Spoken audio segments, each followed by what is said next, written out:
Hey, you guys. How is it going tonight?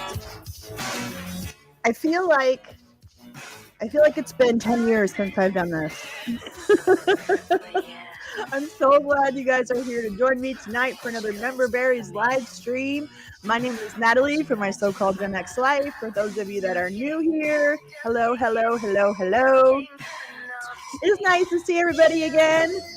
Let's see who's here. Joseph, Robert, Lady G, hello. Gen X Memories, Swift -1, Armin Manugian, hello, hello. Chow Young Cat, thank you for gifting the membership. Appreciate you being here.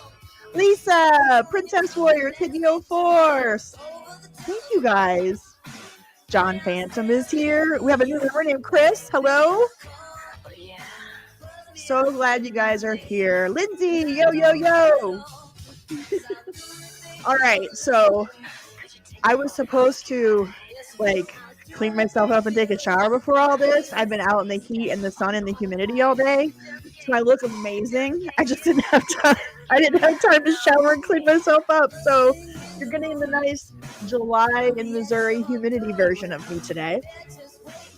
So you're lucky. You're welcome. Nice droppers. Well, thank you. These are actually still my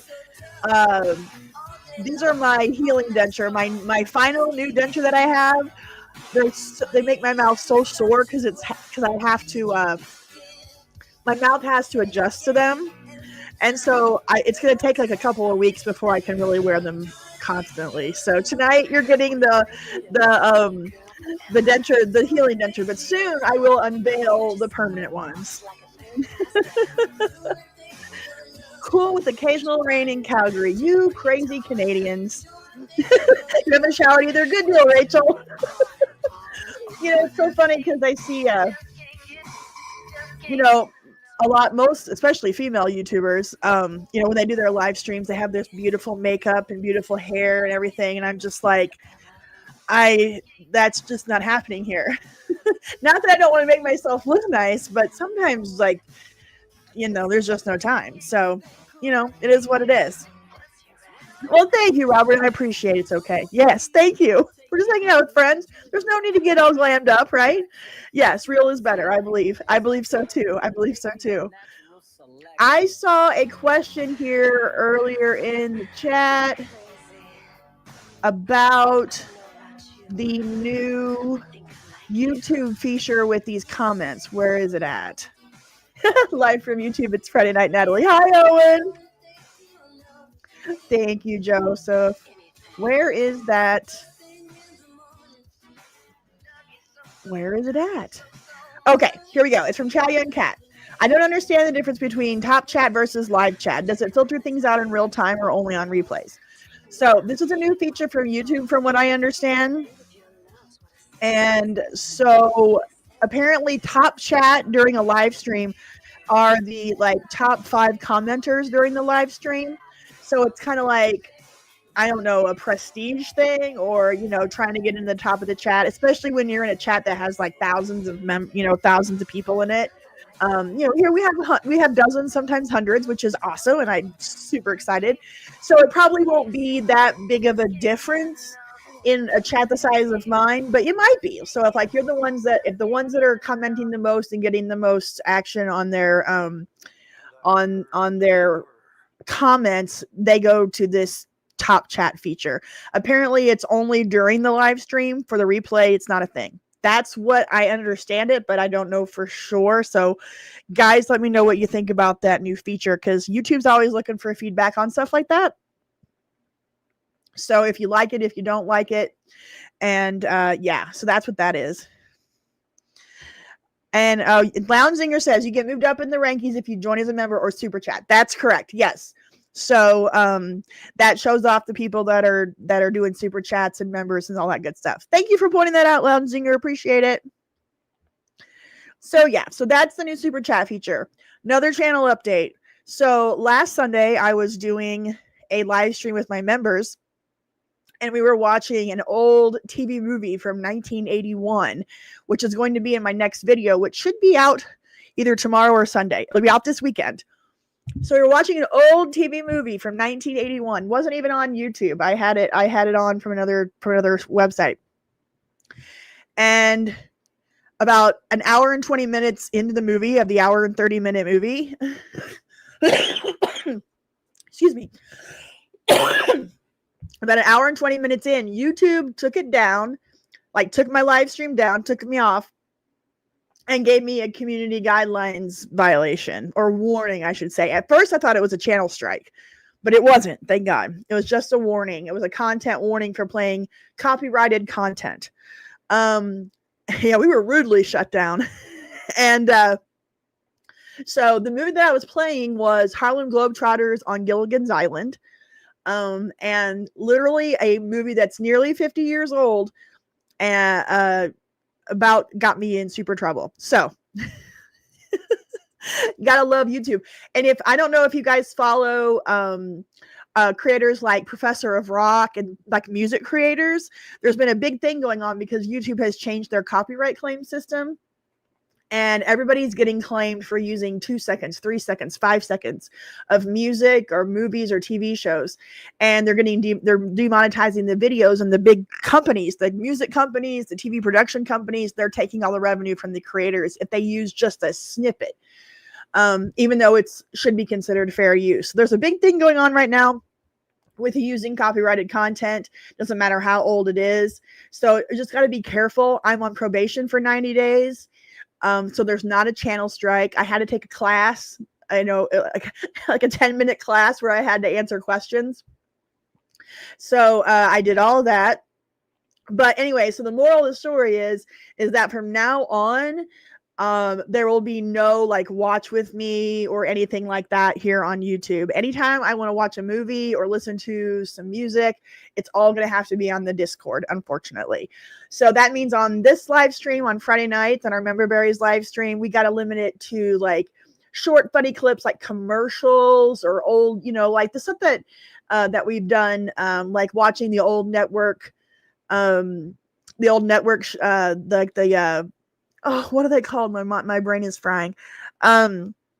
Like when they did the introduction to their new seasons, like when NBC did their 1985 network season intro or whatever, like, so I can play stuff like that. But like when it comes to like actual movies or playing a full song or playing a TV show, we just cannot do that anymore at all.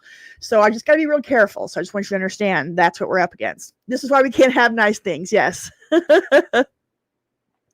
Yes, Callie. Thank you, Callie. Yeah, Professor Brock actually released a video like earlier today where he talked about what was going on with him and how the reaction and the response from his community has been really amazing. So they're really going after the music companies, trying to get them to back off on this stuff and recognize fair use. I mean, we're not trying to use their stuff for like, we're not trying to replay a whole movie or replay a whole song. But when you use 3 or 4 seconds of a song in a video, these companies are coming after you, and it sucks because they take the money off of, you put all this work together. Like it'll take me a week, sometimes 2 weeks to put a video together, and you do all this and you take all this little stuff and you edit it together, and then the video might be an hour long, and for a 5-second audio clip from a song, that company that owns the rights to that will come in and take your advertising revenue for your entire video, which is insane, right? So, and one thing that people really point out, especially with like Professor of Rock's channel, and even with like my channel, Rachel, thank you so much, $4.99 for the super chat. I appreciate it so very much. Yeah, so I totally lost my train of thought. Yeah, they're going after the music companies, and I'm dealing with the fair use stuff with the TV. Yeah, that was what I was going to say. With Professor of Rock's channel, my channel, the nostalgia channels, what we're doing is we're driving audiences to this content that some people haven't thought about in decades, right? So we're only doing them a favor by using 5 seconds of a song or giving you a clip from a show or whatever. And so it doesn't make sense they're trying to shut us all down when we are literally driving audiences to their stuff. So there you have it, and there you are. I'm glad you like the movie of Harlem Globetrotters on Gilligan's Island. It is nuts. And it will be featured in my next video that is being released this weekend. Since you guys are here, I'll go ahead and give you the topic or the title, which is the best 1980s made-for-TV reunion movies. So it's based on in the 1980s, there was this big trend of like TV shows from the 50s, 60s, and 70s reuniting their casts for a TV movie, right? And Harlem Globetrotters on Gilligan's Island was the last Gilligan's Island movie that had all the cast in it. Well, besides Tina Louise, she never came back. But anyways, so that is the topic of the next video. It should be out either tomorrow or Sunday. And there you go. There you have it, and there you are. Yeah, so a lot of this, copyright infringement did not exist in the 50s music time. I will say that this whole copyright thing has really been like perpetuated by Disney. They're the ones that really got on the copyright and trademark situation back in the 90s. And ever since then, it's just gotten more ridiculous. So now you got to wait like the author's life plus 70 years for, to use any kind of material. It's just insane. But anyways, no fun. So tonight, here's what we're going to do. Let's see. We're going to start out with talking about our favorite seasons of Saturday Night Live. I wanted to watch a couple of clips from this really great channel called Saturday Night Network that has been over the last year breaking down each season. And then I think they're at like season 22 or 23 right now because, there's 50 seasons of Saturday Night Live. It's going to take them a year or 2 or 3 to get that done. But so we're going to go through our favorite seasons of Saturday Night Live. And we're also going to play some 80s and 90s trivia. And then we're going to watch some fun videos at the end of the night. So that is my plan for the evening. The mouse is a mob boss. He really is. He really is. They really extended that stuff out to like 80, 90 years because they wanted to have complete control over all of their properties. So I think Steamboat Willie, in last year was like its first year of fair use. Maybe it was in this year. I don't remember. Anyways, let's watch some public domain Disney. We should. But they caused a whole industry-wide craziness of this IP. And I get it. Like, I get when you create something, you want to be able to make money off of it or whatever. But just what really irritates me is that, like, I'll be, just like Gilligan. So Harlem Globetrotters on Gilligan's Island is a perfect example. The show hasn't been on the air for 50 years, right? Everybody in that cast is dead, except for, I think, Tina Louise, which she wasn't even in the movie. So everybody in the movie is dead. Everybody that made the movie is dead. The show hasn't been on the air for half a century, but yet somebody out there is still claiming a copyright to it. It's like, and wants to make money off of it. And it's like, that just seems weird to me. So, all right. Well, bye, Donald. See you later. So, yeah. If everybody involved in it's dead, I feel like it should be public domain. $20 from Jessica Lee. Haven't seen a stream in a while because my old behind can't figure Discord out. So here you go, by the way. I still don't have mod. You don't have mod power. I gave it to you. Here, let me bring it up while we're sitting here together. Hopefully I didn't give it to you on my personal account. That's a possibility. Let me switch over to my Gen X Life channel. Sorry, guys. I'm going to make sure she's got mod power here. Settings, community moderation. Yeah, Jessica Lee, you're in there. Huh. Make sure. I wonder if it's the wrong Jessica Lee. I wonder if I brought up. Let me try again.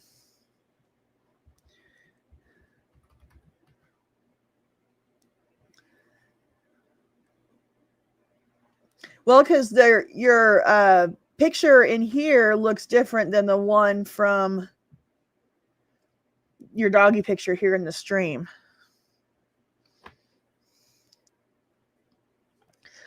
What the hell, Lisa? Sure, just care about anyone who supports your channel only. What does that even mean? Okay.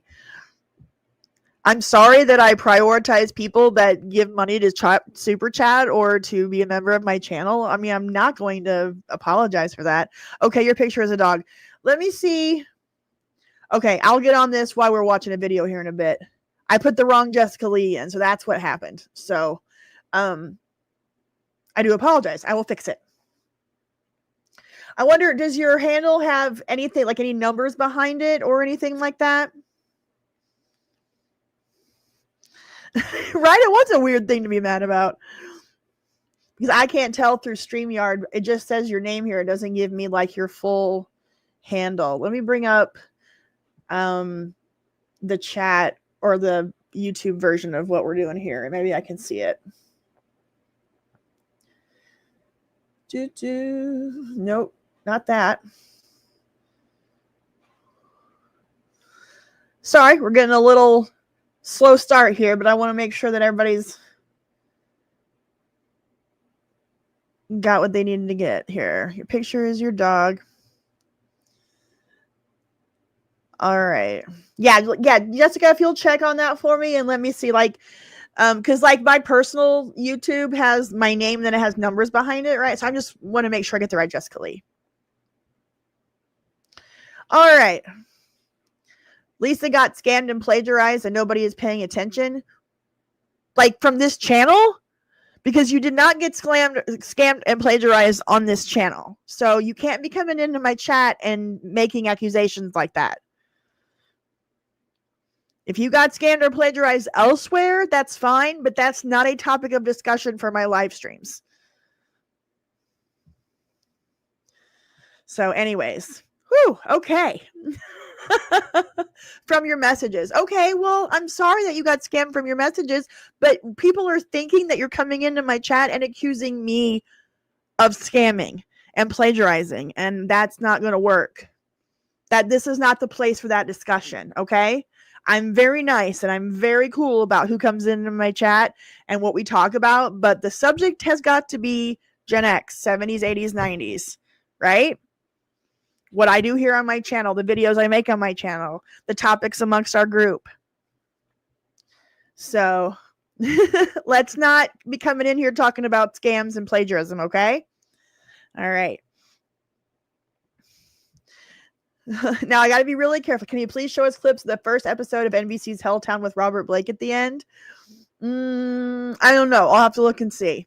Remember, I got to be really careful with any kind of copyrighted content, playing full clips and everything. Yes, we did. We started an era grievances segment.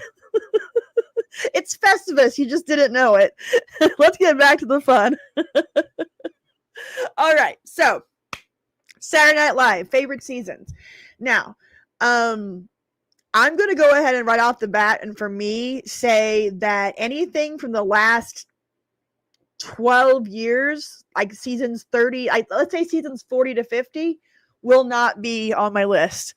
I won't be talking about them. I do not care. I'm a huge Saturday Night Live fan from the first 40 seasons, but the last 10, they've lost me. So right off the jump, we're not going to be talking about anything from the last 10 seasons. And yeah, Festivus in July. So I would say that, and I'm interested to hear what are your favorite eras of Saturday Night Live. There's 3 golden eras apparently in the Saturday Night Live lore. The first golden era was the first 5 seasons, the original, not ready for primetime players. Fair enough. The second golden era was around season 15, 14, 15 on to like season 19, maybe earlier, like 86 to 92, which was oh, thank you, Jessica Lee. Appreciate. You didn't have to send the $2 for that. I appreciate it. You're so kind. Jessica Lee 5260. All right, let's put you in there real quick while I'm thinking about it. 5260. I gotta sing to myself, or else I'll forget things. 5260, right? Boop, boop, boop. Let's see. Jessica Lee 5260.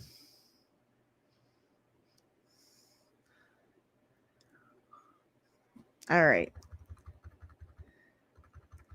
It's still not coming up. Oh, here we go. Here we go.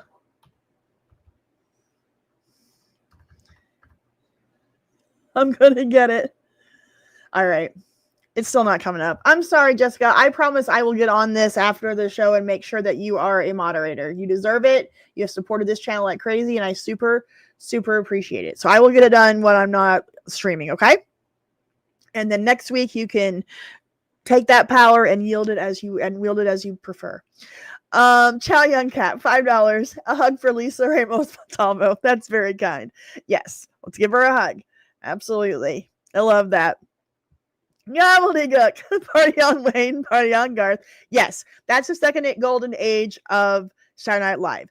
Like 86 to 92, which was when Mike Myers came in, Phil Hartman, Dana Carvey. That is the second era, and it leads into the Bad Boys era, like the beginning of the Bad Boys with Farley and Spade and Sandler and Chris Rock and all that. So that's the second golden era. And then the third golden era would be the late 90s into the early 2000s when Will Ferrell, Sherry O'Terry, Molly Shannon, Daryl Hammond, that group, and Jimmy Fallon, Tina Fey. When Tina Fey was a head writer, that would be considered like the third golden era. So that's kind of where I'm at. Ooh, yes, John Lovitz was great. Hi, City of Films. Hello. I heard that The Critic was coming back. I don't know if that's true, but if it is, I'm all in. I love Lovitz. He's great. So yeah. Those are the three golden eras of Saturday Night Live. So there is this channel called Saturday Night Network, and they are going down like I said, episode or season by season and breaking down the seasons. I don't want to take away their viewership and play their whole video, but we're going to watch the opening of what I consider to be the best season of the first golden era, which is seasons 1 through 5. I think for me, the best season of that era is season 3.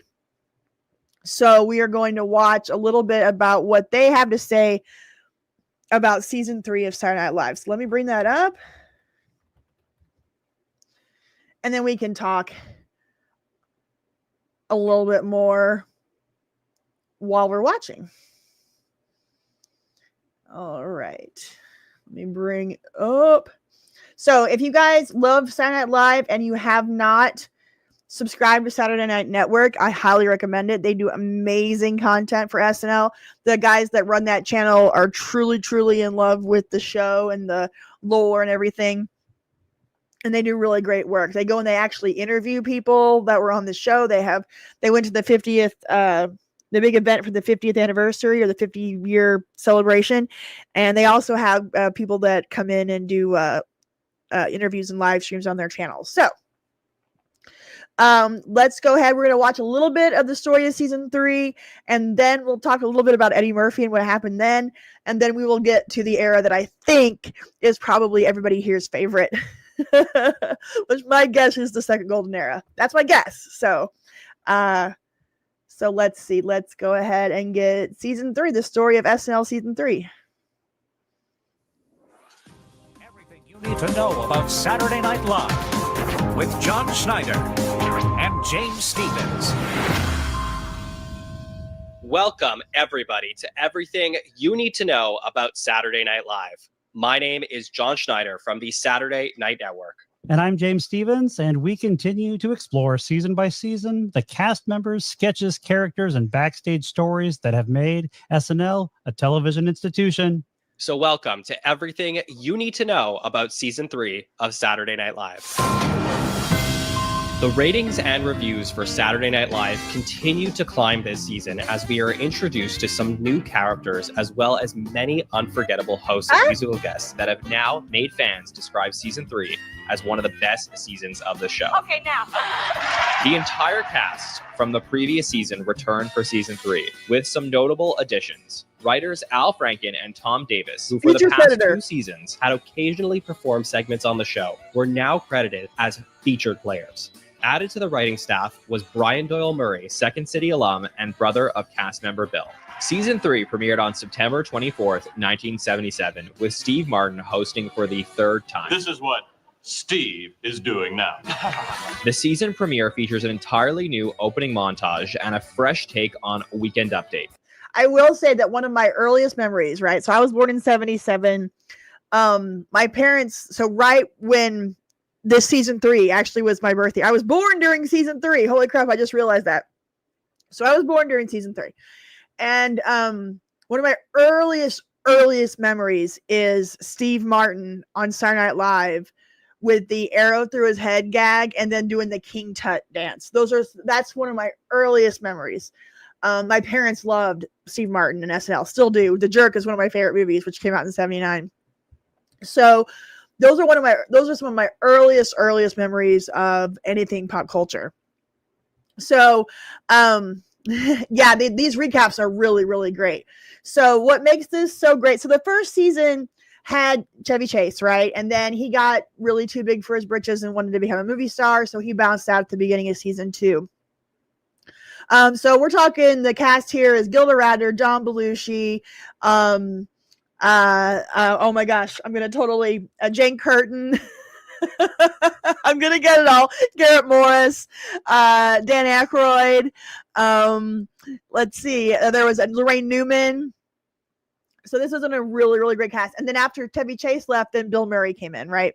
So, yeah, really, really great stuff.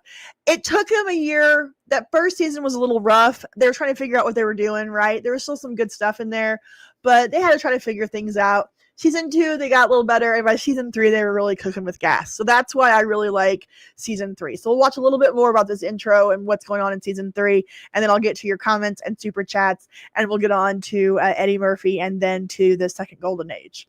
So let's watch a little bit more of this. Now, with co-anchor persons Dan Aykroyd and Jane Curtin. This episode also marks the Yes. first appearance of everyone's favorite pair of brothers from Czechoslovakia. We are two wild and crazy guys. Since the departure of filmmaker Albert Brooks in the middle of season 1, director-producer Gary Weiss took over as the show's primary film director. Though we are introduced to films produced by one of the show's writers, Tom Schiller, in season 3. Schiller's reels, as his films would be referred, are often innovative and artistic. The first of more than 20 films by Tom Schiller debuts on October 8, when Madeline Kahn returned to host the show for the second time. I don't particularly care for these people. I don't particularly care for television. A notable moment in that episode occurs when Lorne Michaels announces the Anyone Can Host contest, whereby viewers could write in explaining why they should host, with one lucky winner being chosen. We'll host Saturday night's Christmas show on December 17th. Now, I don't know if y'all know this, but the lady that ended up winning that was like an 80-year-old grandma. And apparently she said it was the best experience of her life. But it's the only time that a non-celebrity or athlete or whatever has hosted SNL, from what I understand. So, yeah, let's go back and look at some of your questions really fast.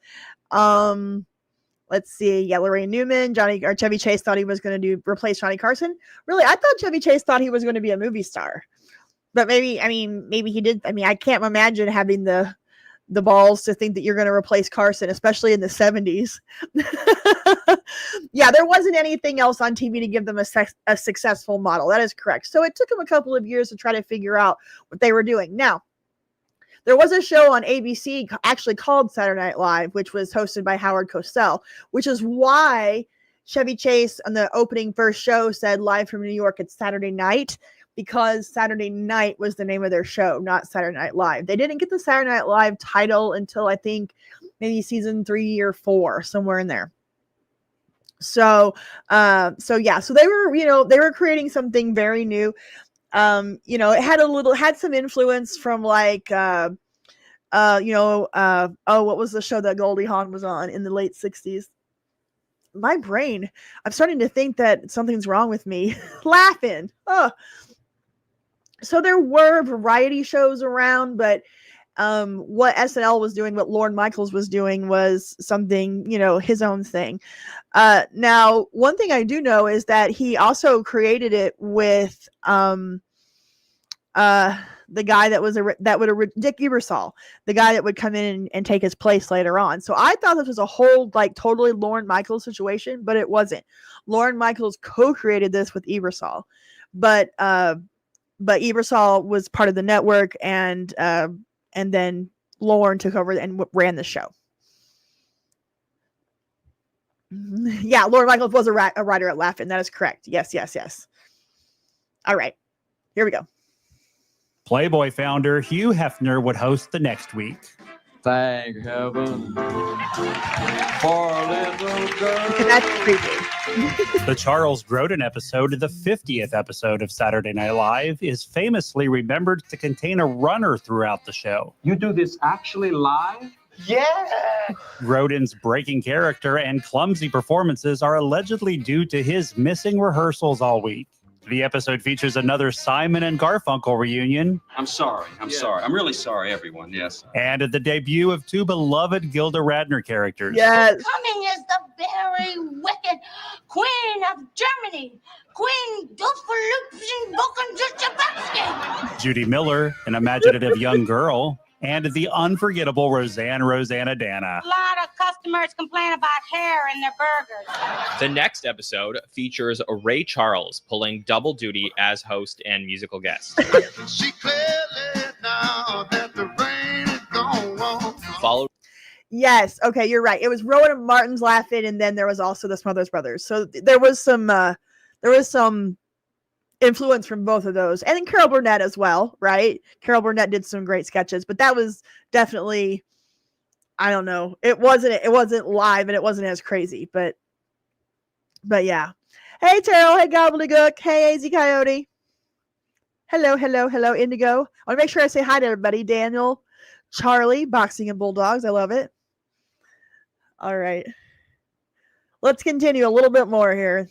By Buck Henry, marking Buck the inaugural. Okay, what was Buck Henry famous for before he was on Saturday? Because he's hosted Saturday Night Live like 10 times, but I never knew what Buck Henry was famous for. Do you guys know what he did before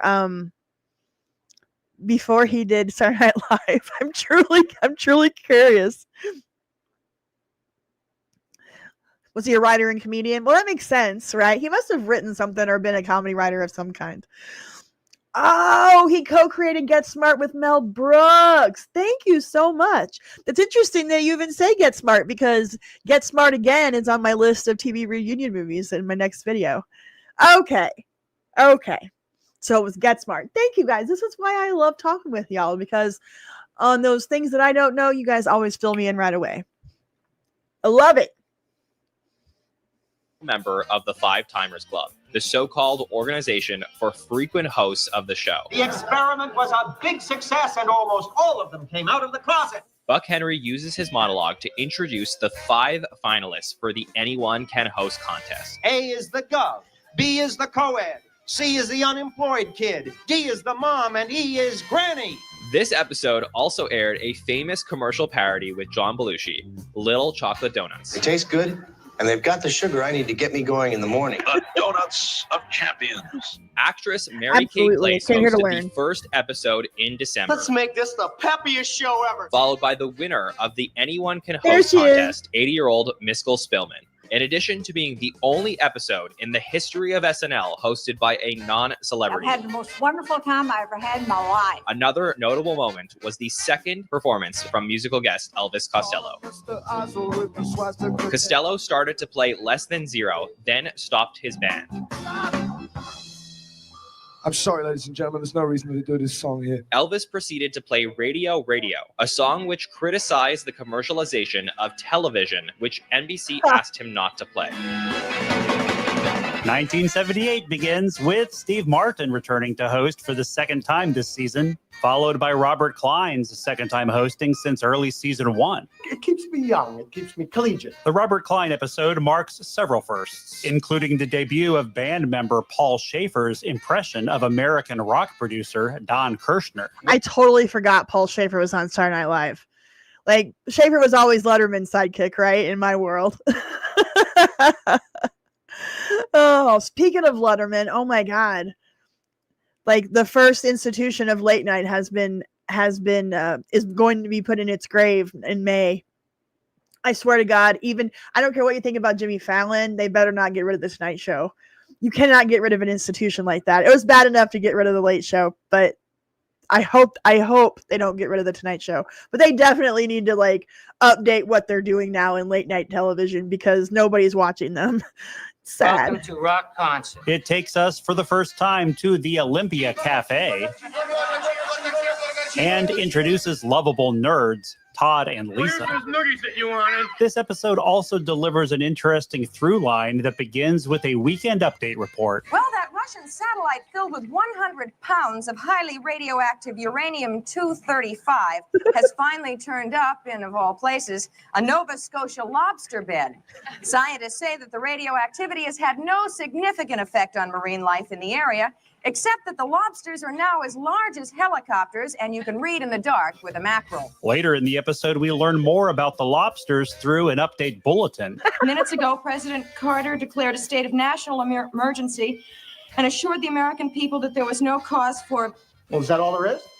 Teletype machine went dead after that. The show ends with giant atomic lobsters invading Rockefeller Center and host Robert Klein describing the chaos. The dead, the dying whole of humanity.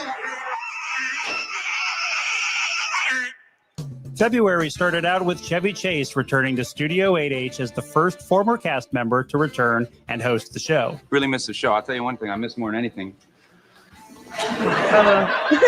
Quite seriously, and that is the applause. I miss that more than anything. Minutes before the live show, tensions rose, and Chevy and Bill Murray got into an altercation backstage. The two were separated, and the show aired as planned. In what is truly a time capsule moment for the show, Buffalo Bills running back O.J. Simpson hosted the show. This is a big Oh my. Followed by Art Garfunkel returning for the second time this year, This whole place is falling apart. this time as host. Garfunkel's episode features Tom Schiller's film Don't Look Back in Anger, in which an elderly John Belushi visits the grave sites of his former cast members. Yeah, this is a big one because of kind of the fact that, you know, he would die just less than 2 years later and be the first one of them to die. And in this sketch, he's the last one. You go back a little bit. Don't Look Back in Anger. That's the name of it. Yep. In which an elderly John Belushi visits the grave sites of his former cast members. This is not ready for primetime cemetery. The eerie twist of fate surrounding this film is what makes the rewatch so haunting. Saturday Night Show was the best experience of my life. Why did I live so long? I'll tell you why. Because I'm a dancer.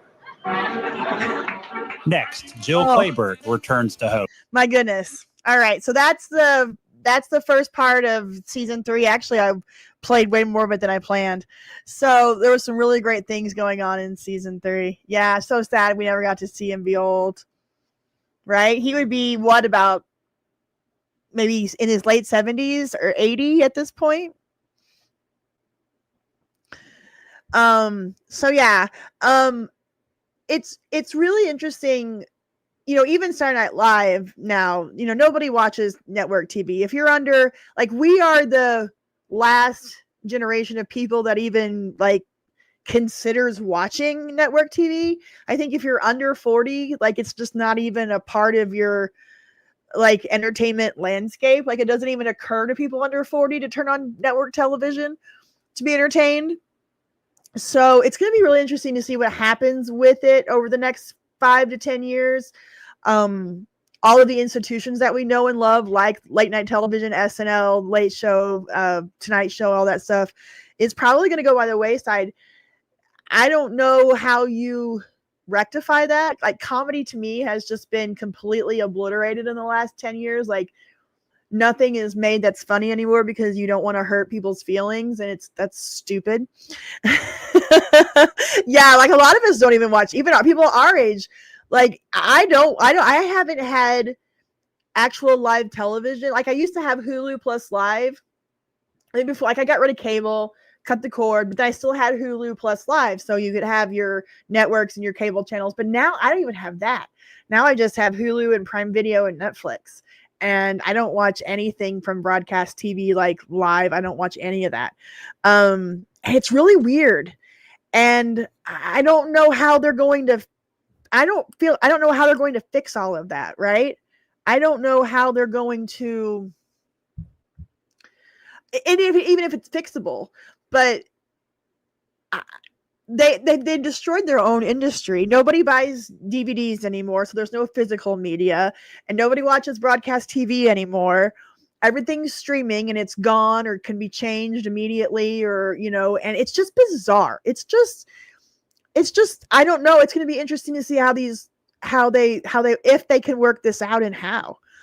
But yeah, we're watching a very big change in entertainment, because all of the institutions that we grew up with, like Hollywood and theater movies and blockbuster movies and theaters and DVDs and rentals and network television, like all the stuff that I love and what this channel is all about, is disappearing. And kids, I don't want to say kids today, I don't want to sound like a 90-year-old, but like they're growing up in a different world, and they're just going to know a different world. And so it's going to be interesting to see how that plays out. Make sure I'm not. Oh, gobbledygook, $4.99 daily affirmations with Stuart Smalley, because I'm good enough, I'm smart enough, and doggone it, people like me. We'll definitely get to that here in a second. Love Stuart Smalley, especially since it was done by a future U.S. senator. No, that wasn't Franken. Was that Franken? Yeah, it was Franken. My goodness. Make sure, just so yeah, okay. I swear. I need to go get a cognitive test. I doubt myself every time I'll say something. I'm like, wait a second, is that right? $2 from Mo. Shows need to dare to be original again. #challenge. I agree. Like, I really hope that.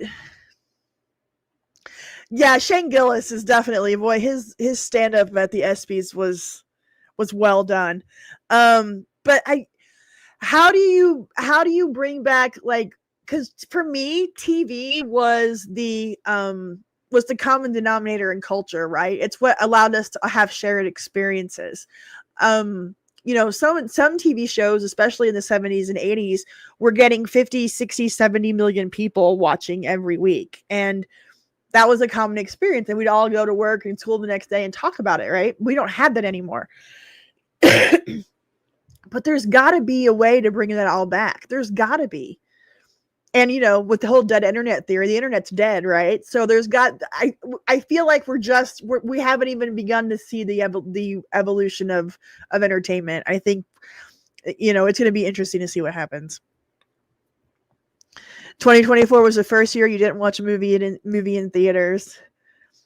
Might go see Avatar 3, right on. Yeah, I think, I'm trying to think the last movie that I went to see in theaters, and I'm pretty sure it was Avengers Endgame.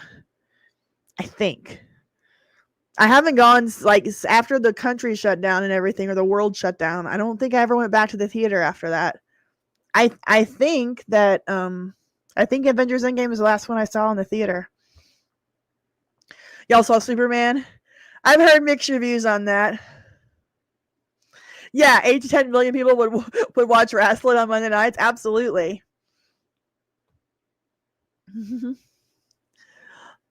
Deep Thoughts by Jack Handy. Yeah. TV and radio gelled us together. That is true. It truly did. And I get the appeal of having, niche type of entertainment, having different kind of genres of things. But there's also something to be said for one cohesive thing that we all can get together and enjoy. And it seems like everything's gotten so identity and identity based and politicized that we can't do that anymore. So, but I feel like there will be a pendulum swing into another direction. I'm hoping anyways. Oh, let's see. I mean, marketed to Gen Z and Gen Alpha. Last movie I watched in theaters, still petty about it, was 21 Bridges. I've never even heard of 21 Bridges, to be honest with you. I don't even know what that is.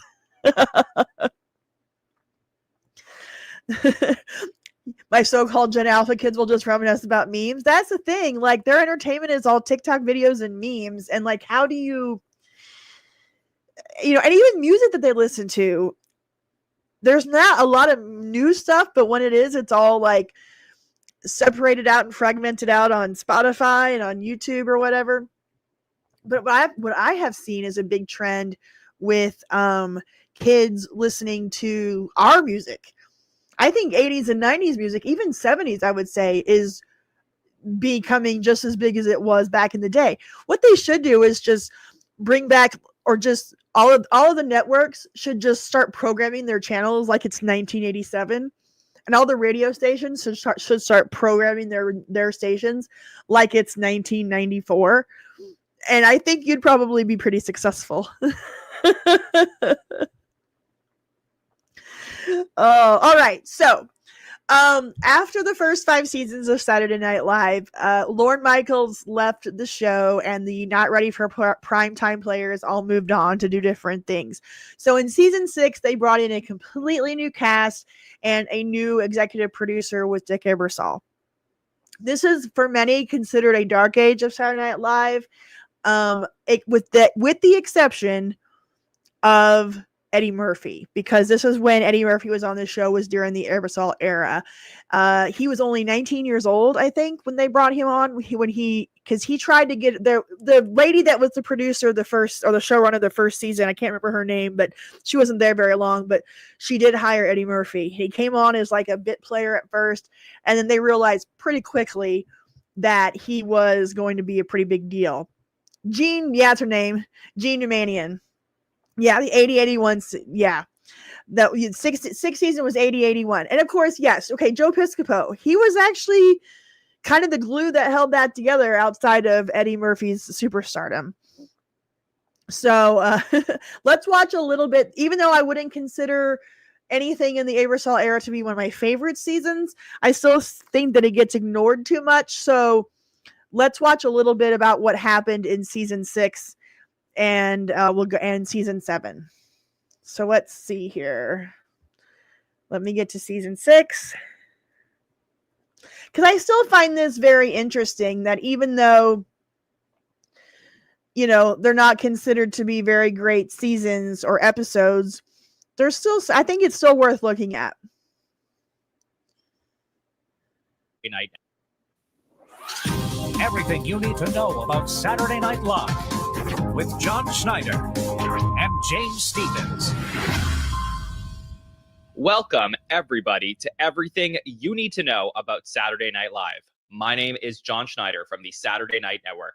And I'm James Stevens, and we're back exploring season by season the cast members, sketches, characters, and backstage stories that have made SNL a television institution. So welcome to everything you need to know about season 6 of Saturday Night Live.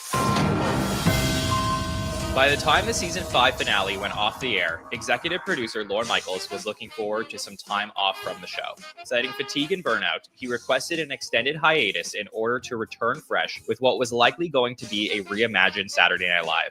So it was a big surprise and an emotional reality for Lorne when NBC president Fred Silverman announced that associate producer Jean Dumanian would take over the role as executive producer. While Jean had experience as Lorne's associate producer, booking the show's hosts and musical guests, she was seemingly not a great fit to run the show. Though the season 5 staff were told they were welcome back, most declined any offer from Jean. The entire cast and crew had departed with Michaels, with the exception of Brian Doyle Murray, who returned to the show for the 6th season as a writer. So here was Jean at the helm, needing to hire an entirely new cast and writing staff.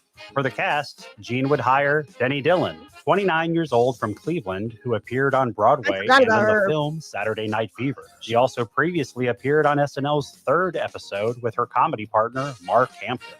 Gilbert Gottfried, a 25-year-old New York-based stand-up comedian. How could I forget that Gilbert Gottfried was on Saturday Night Live?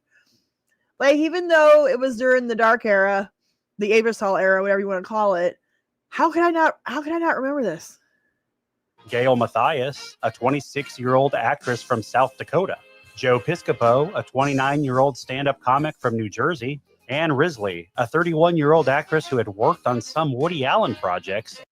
I will say that Piscopo, I think, doesn't get the credit he deserves. I think he was kind of the guy that was in every sketch, right? He was the Phil Hartman type. I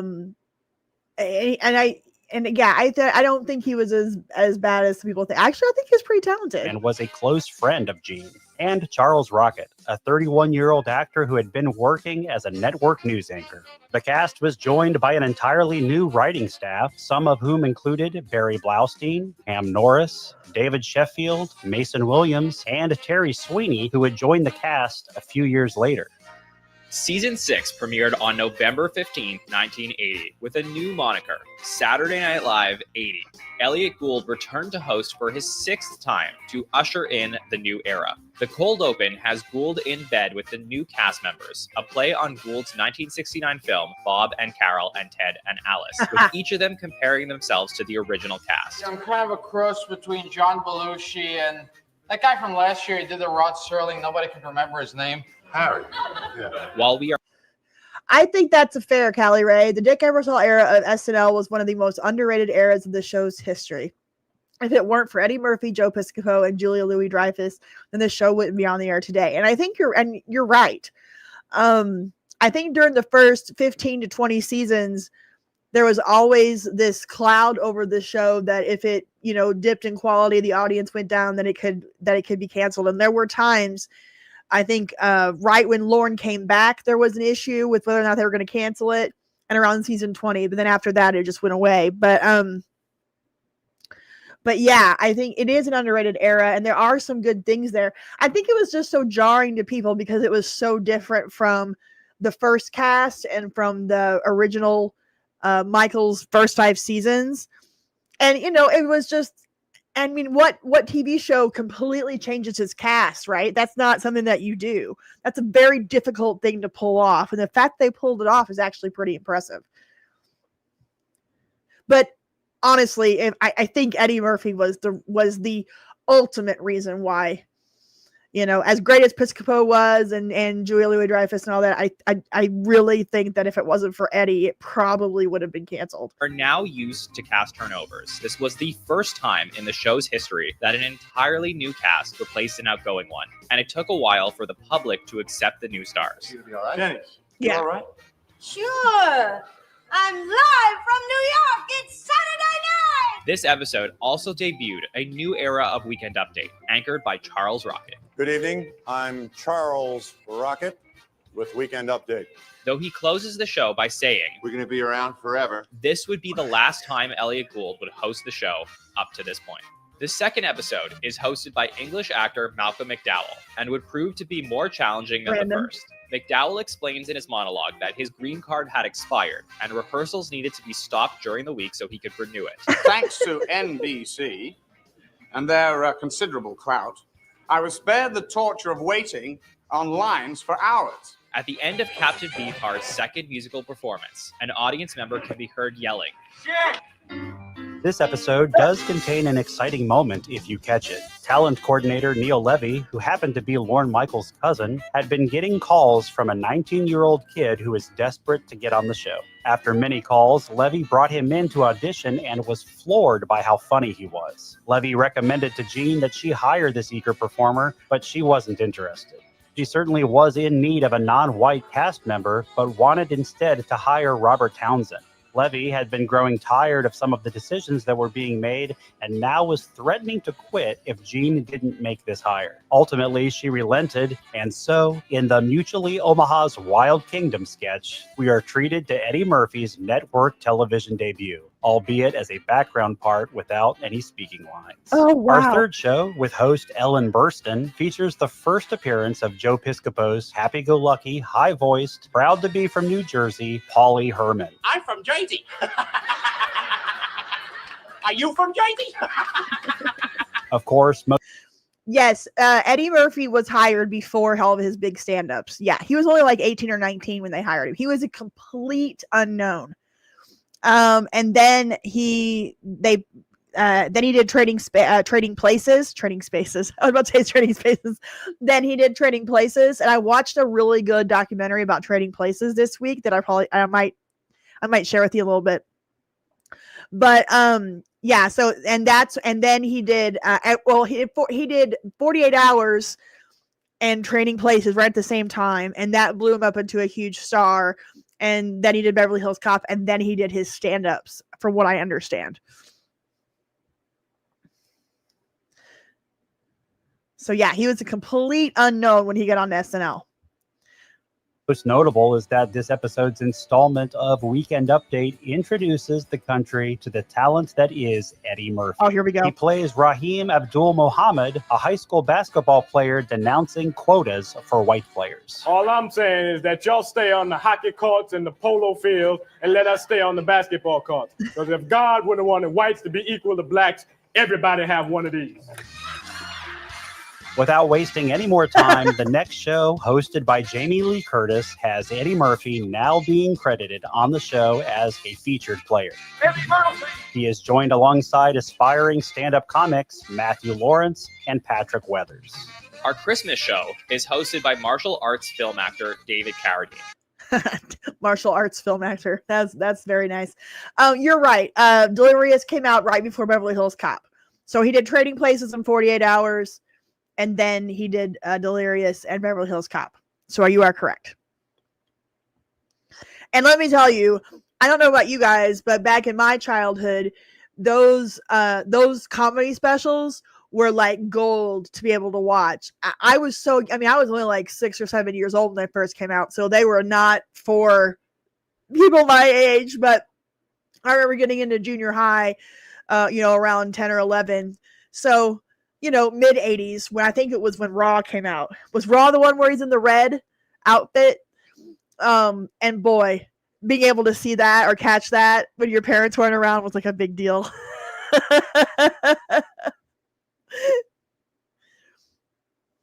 The episode marks our first black female cast member, Yvonne Hudson. Hudson, who was a receptionist at NBC at the time and used as an extra the previous season, was now promoted to featured player. Well, what am I supposed to do? And for the only time in the Raw show's was the history, purple one? the Okay. ensemble cast from a comic opera is credited as musical guest. Joseph Papp's production of The Pirates of Penzance would perform some Christmas carols, as well as a medley of songs from their show. I am very good at integral and differential calculus. I know the scientific names of beings and in calculus. In short, it matters vegetable, animal, and mineral. I am the very model of a modern major general. Nice. 4, 3, 2, 1. Red was okay. 1981 begins with host, American stage, and film actor Ray Sharkey. Forget about it. The episode comes with a slight modification to Weekend Update, as Gail Mathias joins Charles Rocket at the desk to co-anchor. Well, I'd like to take this opportunity to welcome a new member of the Update team, my new co-anchor person, Gail Mathias. Welcome aboard, Gail. Thank you, Charles. Towards the end of the live broadcast, when it's discovered that the show was running short and there wasn't enough material to fill the 90 minutes, talent coordinator Neil Levy offers a suggestion. Levy pitches the idea to producer Dumanian to have Eddie Murphy deliver the stand-up routine he used at his original audition. The very routine that initially won Levy over and had him begging Gene to hire Eddie. Your mama got some mouth in the back of her neck, and the bitch chew like this. The last-minute Eddie Murphy segment is another notable milestone nestled towards the end of episode 6. Karen Black returns the next week. There's never been anyone like you. With her show debuting a signature bit of Joe Piscopo's career. Start shooting the press. He did Sinatra. His Frank Sinatra impression. Yeah, they're just in the way. Actor Robert Hayes would host next. When I first got here to New York, Followed by actress Sally Kellerman. So wonderful to be here is the real me. In the Sally Kellerman Show, we see the continued evolution of Eddie Murphy's time at the show. Say what? As he is now credited as a regular cast member. We also have an appearance of writer and future season 11 cast member Terry Sweeney, playing one of Ronald Reagan's guests in the cold open. Live from New York, it's Saturday night. Blondie's Deborah Harry would serve as host and musical guest on Valentine's Day. Joining her as a special guest, I agree. a hip-hop group from the Bronx, Funky 4 plus one more. Their 1981 appearance would mark the first hip-hop performance on national television. If you're ready for this, say you're ready for this. If you're ready for this, say you're ready for this. Are you ready for this? By this point in the season, we start to see some real progress. There's going to be a high-pressure system in the Midwest for most of next week. The writers are taking more creative chances, and the cast is really gelling with each other. Isn't that more enjoyable? Eddie Murphy is starting to make a name for himself, outshining most of the repertory players, while Joe Piscopo is proving to be a vital utility player. Things seem to be on the uprise, although the next show will prove to threaten any of that goodwill. Charlene Tilton from the popular primetime soap opera Dallas hosts the last show in February. It is so refreshing to get away from the crime, the corruption, and the sex I have to face each week on Dallas. I mean, I gotta tell you. With his performance of Party Up, Prince makes his network television debut. Nice. A classic sketch debuts with the first appearance of Eddie Murphy's Mr. Robinson's Neighborhood. Love Mr. Robinson. One hell of a day in the neighborhood. A hell of a day for a neighbor. Could you be mine? Could you be mine? I've always wanted to live in a house like yours, my friend. Maybe when there's nobody home, I'll break in. This already monumental episode features a runner throughout where a relationship between our host and Charles Rocket stir up some unintended drama among the cast. I'll get that Charlie Rocket if it's the last thing I ever do. Ant's carrying Charlie's baby. That two-timer. How come he gets to take out all the hosts? Sally Kellerman, Jamie Lee Curtis, Malcolm McDowell. I'll get him if it's the last thing I do. The last sketch of the night culminates with Charlie Rocket getting shot. And we are left asking, the Who Shot CR bit is, of course, a take on the previous summer's pop culture phenomenon when Dallas fans asked who shot JR. During the Goodnights, still continuing the bit now with Charles in a wheelchair, Tilton asks, Charlie, how are you feeling after you've been shot? Oh, man, it's the first time I've ever been shot in my life. I'd like to know who the fuck did it. though not the first or last time that word would be uttered on the show, it may have sealed the deal for what was to come for this turbulent season. The executives at NBC finally had enough. As the show was preparing to come back with alum Bill Murray bringing some goodwill to the show, NBC president Brandon Tartikoff contacted Dick Ebersol, the man who set the groundwork for the show in its infancy, to see if he would consider coming in to fix the show he helped to birth. Before agreeing to assume the role, Ebersol would first ask Lorne Michaels for his blessing. Lorne approves, and Dick goes ahead with plans to save SNL. Yeah. This was when Gilbert used his real voice. I know it almost throws you off, right? It feels like Charles Rocket dropped that F-bomb on purpose, right? It doesn't feel like that was an accident at all. The look on his face, he was just like he was sitting there trying to cause problems. I could be wrong, but it looked like it was intentional. Though she didn't know it at the time, the show on March 7, 1981, hosted by Bill Murray, would be Jean Doumanian's last as producer. The press hasn't been overly kind. Yeah, I read that stuff. Saturday Night Live is Saturday Night Dead. Oh, man, come on. From Yucks to Yak. My favorite, though, is Vile from New York. Please, Bill, come on. It's funny. It's funny. The episode contains some great moments, including this very meta cold open, as well as the clever script and development sketch. Yeah, that's it. Lonsdale falls to the ground. No, that's no good. He falls backwards over the couch and slams his head through the plate glass window. No, I don't like that either. Instead, he staggers around the room wildly, blindly, finally smashing against the bookcase, pulling the entire works of Leo Tolstoy down on his crumpled, lifeless body. There is a sense that some major change for the show is on the horizon as Gail Mathias is removed as Weekend Update co-anchor, and the segment is now being called Saturday Night Newsline. Oh, all right. So that's season 6. That's not all of it. So like I said, I don't want to poach content from Saturday Night Network. They do such great jobs. So I like highlighting some of the stuff that they're doing. But, you know, go give them a view, go give them a subscribe, and check out their work because it's really, really good.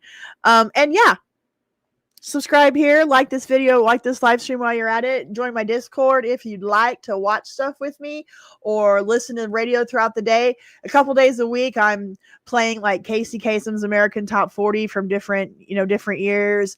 And I'm going to start streaming some movies and TV shows on Tuesdays and Thursday nights. So come on over to the Discord and hang out with me. While I'm thinking about it, I'm going to put a link in the chat. Let me do a one that doesn't expire. Generate copy and paste. All right, Discord link is in the chat. So come on over, and my moderator was telling me that there's a way that I can kind of connect your YouTube to your Discord, so it's very, very easy to get over there. I haven't had a chance to go through and figure out what he was telling me yet, but once I figure it out, I will let you all know. So you can come over and watch stuff with me over there, or if you want to listen to, Casey Kasem during the day while you're at work or whatever, come on over and hang out. Whew. Oh yeah, I know what you did last summer. The reboot is out. I don't know. I want to see it, but I don't think I'm going to go to the theater for it, but I definitely will watch it when it's available on demand. I don't know. I'm this is one of the reasons I stay offline is and don't want to get involved in social media is because of crap like what happened to Jennifer Love Hewitt this past week on social media. She looked incredible at the red carpet for the premiere of I Know What You Did Last Summer. And, she's had 3 kids. She's 47. She's my age. She's a lot curvier than she was when she was a teenager in those movies back in the 90s, right? But she has been just getting dragged through the mud by people talking about how, she doesn't look like she did when she was 20, heaven forbid. But it just makes me so mad. I thought she looked incredible, and I want to support Gen Xers that are out there working and creating, and I thought she looked amazing, so I just wanted to say that. Yeah, she's beautiful. People are idiots. It's just incredible. It's just amazing how, it really pissed me off too. I was like, really? And the other argument that seems to be going on is, aging women or even aging men, but definitely aging women in Hollywood, they're all getting this nasty work done where they look fake and weird and plastic, and they have no emotion in their face because they're Botoxed to high heaven. And anytime somebody who is naturally aging gets in front of the camera, like Pam Anderson or Jennifer Love Hewitt, it's like, oh my God, how dare they? So so it's just like you can't win either way. But I'm all for natural aging, and this Botox and filler and plastic surgery stuff is ridiculous. And you can't win. So I love it when I see people that are naturally aging on social media and in Hollywood. So yeah, age gracefully. Seriously, I mean, if you look at people in their 40s, 50s, and 60s now compared to people that were in their 40s, 50s, and 60s back when we were growing up, it's a completely different world. I've said this before, like Golden Girls were all in their late 50s and early 60s, right? And they looked like they were in their 90s. So we're still looking pretty great. Yeah, those fillers are aging the Gen Zers badly. That's a really good point. Like like all the kids from Stranger Things look like they're in their 30s, and they're all like 22. Like, what are they doing to themselves? Anyways, we do. Gen X is aging like fine wine, and I love it. I absolutely love it. I agree. Women and men should embrace being 50 and 60, just I'm really starting to enjoy this time in life. I like being this age a lot more than I liked being in my 20s, because I feel like, the experience of life and just the wisdom of having to go different experiences and making it through different challenges. And you know, I like being in my 40s. I really do. The only thing is that I can't just eat whatever I want and have the metabolism of a 21-year-old girl, you know, where I can just look amazing physically and eat whatever I want. So that's the only downside, I think. But yeah, and then you know, there's definitely some aches and pains. Jennifer Love Hewitt, I think, is 47, but let me double check. My bad, 46. I was 1 year off. So she's 46, but still amazing. Yep, my microphone is still bootlegging movies to Moscow. You are correct. I love my little Russian hat microphone. I know that post made me mad too, Jessica. It's ridiculous. She looks incredible. If I looked like that, I'd be like showing everybody. But it's funny because it's really weird in our society, and you know, outside of the Golden Girls in the last 40 years, there's just not been a big platform. I hate using the word platform. There hasn't been a lot of exposure in our society and in our culture to women above 50. And especially when they're not matriarchs, when they're not mothers or grandmothers, like we have this whole, like, I'm sorry, but I don't want, in my 40s and 50s, I don't want to try to look sexy like I'm in my 20s, right? Like, that's what you're doing has to be different. How you present yourself as a woman, you know, past birthing age and, you know, being able to have babies and all that stuff, your sex appeal changes, right? And the goal is not to be sexy when I'm in front of people. Like, that's not my goal. But it's like, how do you present yourself to the world when you're a woman in your 40s, 50s, and above, when it's not to be sexy, but not to be frumpy grandma? Like, there's got to be something in the middle there that we're missing. Yes, Justine Bateman has aged well and naturally. She has a whole book about it called Face, where she really dives into that. But she's very anti-AI. I really like seeing what she says about AI in Hollywood, because she's very much against that. And the fake, all the, you know, the plastic surgery and all that stuff. She's very into natural aging and, you know, old school films and things like that instead of all the modern technology. But yeah. So there you have it, and there you are. Oh, Brooke Shields wrote a book about aging. I should check that out. Yep, as Right Head Fred said. I'm too sexy for my shirt. All right, let's get on to the next season of SNL that we want to talk about. $2 from Mo. She's not looking like Love Island Vanna Einerson. I honestly don't even know who that is. What is Love Island like a... Is that like a reality show or is it a TV show? Vanna Einerson. I'm going to look her up.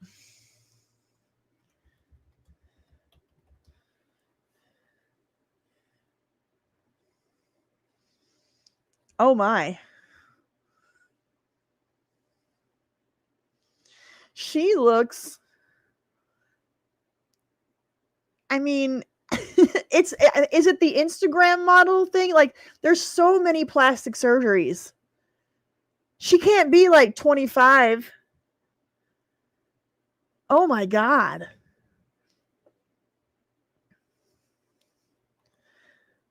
Thank you, Mo, for the $2. Yeah, that's sad.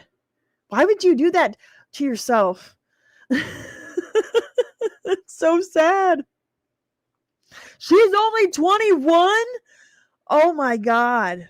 She's going to ruin herself. She's going to look nasty when she's in her 30s and 40s. Oh my God. That's so sad. So sad. Ugh.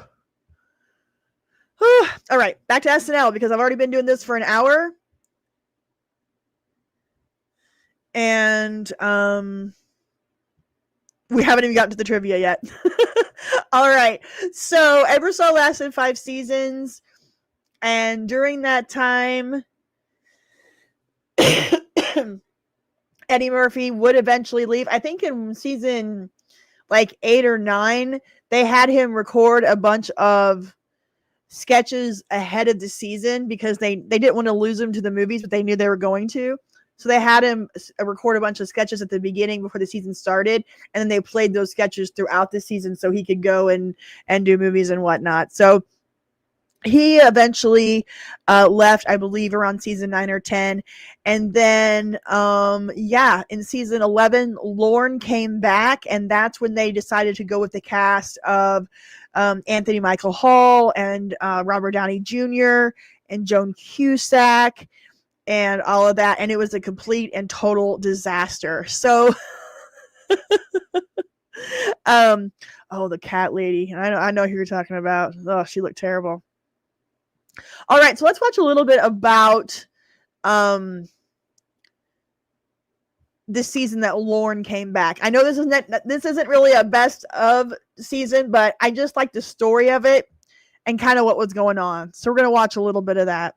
Oh, and I should say that during Ebersol's era, we didn't see her on here, but Julia Louis-Dreyfus, I think, joined around season 8, and her husband, Brad, can't think of his last name, John Belushi's brother Jim was on the show for a season or two.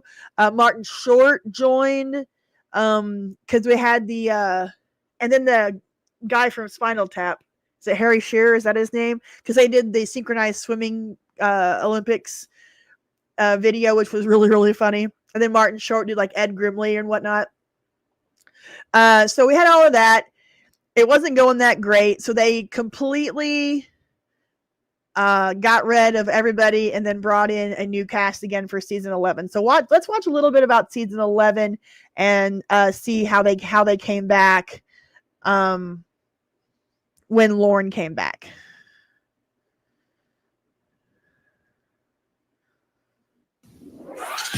Everything you need to know about Saturday Night Live with John Schneider and James Stevens. Yes, Julia Louis-Dreyfus is a billionaire. Her family is incredibly wealthy, so she comes from insane amounts of money. So yes, that is correct. Welcome to everything you need to know about Saturday Night Live. I'm John Schneider from the Saturday Night Network. And I'm James Stevens, and we're here to take you through the 50-year journey of sketches, characters, and backstage stories that make up the history of SNL. So here's everything you need to know about season 11 of Saturday Night Live. When Dick Ebersol decides to move on from Saturday Night Live in 1985, NBC president Brandon Tartikoff turns to Lorne Michaels to return home to lead the show he created. After 5 years away, working on other projects, Lorne felt it was time to leave Hollywood and return to New York to reimagine Saturday Night Live. Michaels retooled the show with a fresh approach, deciding to... This is 1985 to 1986. We're just going to watch about the retooling and how they brought everybody in, and then we'll watch the end of how they got rid of everybody, because this cast only lasted one season. But this is where we did get John Lovitz. So, hooray. Introduce an entirely new cast. Oh, and Randy Quaid. This would mark the first time since season 6, and the only other time to date, that an entire cast was replaced prior to the start of the new season. Taking a page from Ebersol's playbook, Lorne had his sights set on some proven talent to fill the cast, including 23-year-old Joan Cusack from New York City, sister of actor John Cusack. 20-year-old Robert Downey Jr., also from New York City, who had just recently starred in the John Hughes film Weird Science, and son of director Robert Downey. 17-year-old Anthony Michael Hall from Boston, the show's youngest cast member to date, who had starred alongside Downey in Weird Science, and had made a name for himself in 2 other John Hughes projects, 16 Candles and National Lampoon's Vacation. And 35-year-old Randy Quaid from Houston, who appeared alongside Hall in National Lampoon's Vacation, and had been nominated for an Academy Award in 1973 for his work on The Last Detail. For the remaining cast, Lorne turned to some up-and-coming talent. 33-year-old Nora Dunn from Chicago, who had been working at 30 Rock as a waitress in the Rainbow Room at the time auditions were being held. I had no idea that Nora Dunn was a waitress at the Rainbow Room when she auditioned on SNL. How cool is that? Like, wow. And yeah, John Lovitz was great in The Critic. I've heard rumors that they're bringing The Critic back so he can do some more acting. 28-year-old John Lovitz from Los Angeles, an Holy alum crap. from the... Guys, he's 28 in this photo.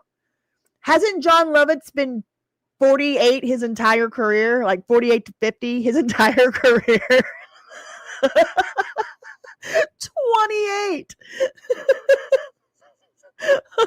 Let's go back for just a couple seconds.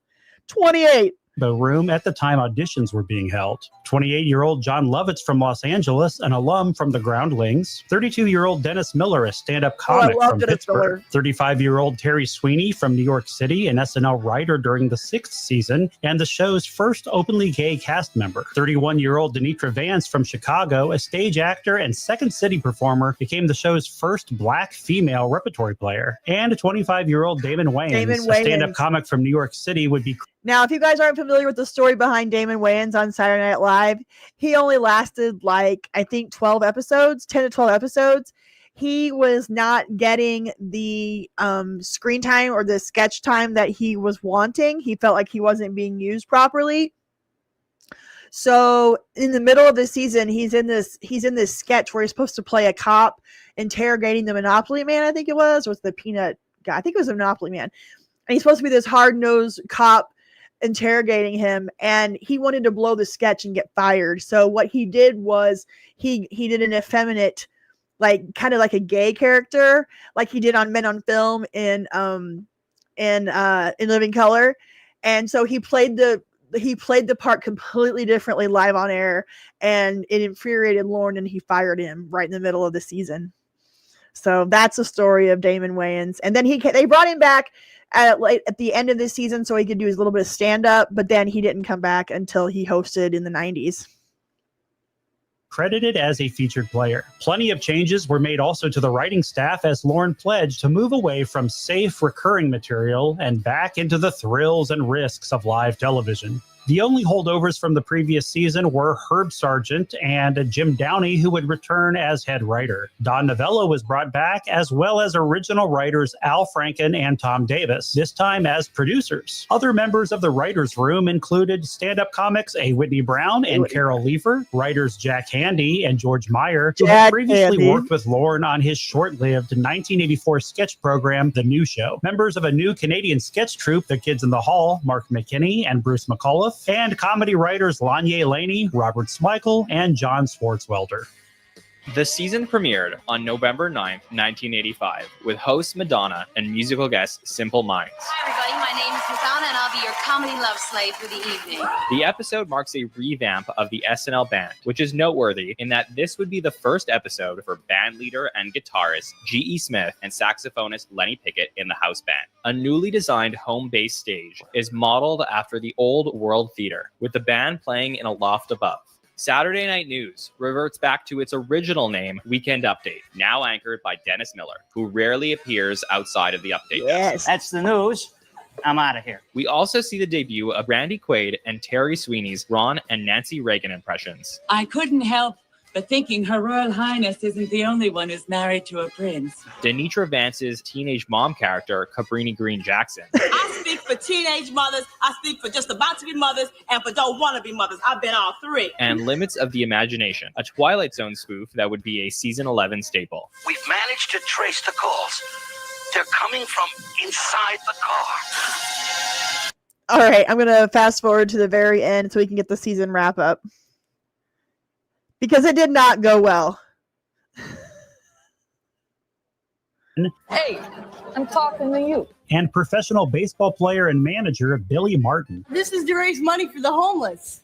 Those bums? Al Franken, who is credited as a featured player for just this episode, returns to the Weekend Update desk, his first appearance since the season 6 finale. You see, after leaving the original Saturday Night, you know, the one with all the incredibly talented people, people like me, Al Franken. Franken goes on to give an update on the Al Franken decade and promotes his upcoming film, One More Saturday Night. And guess who steals the picture?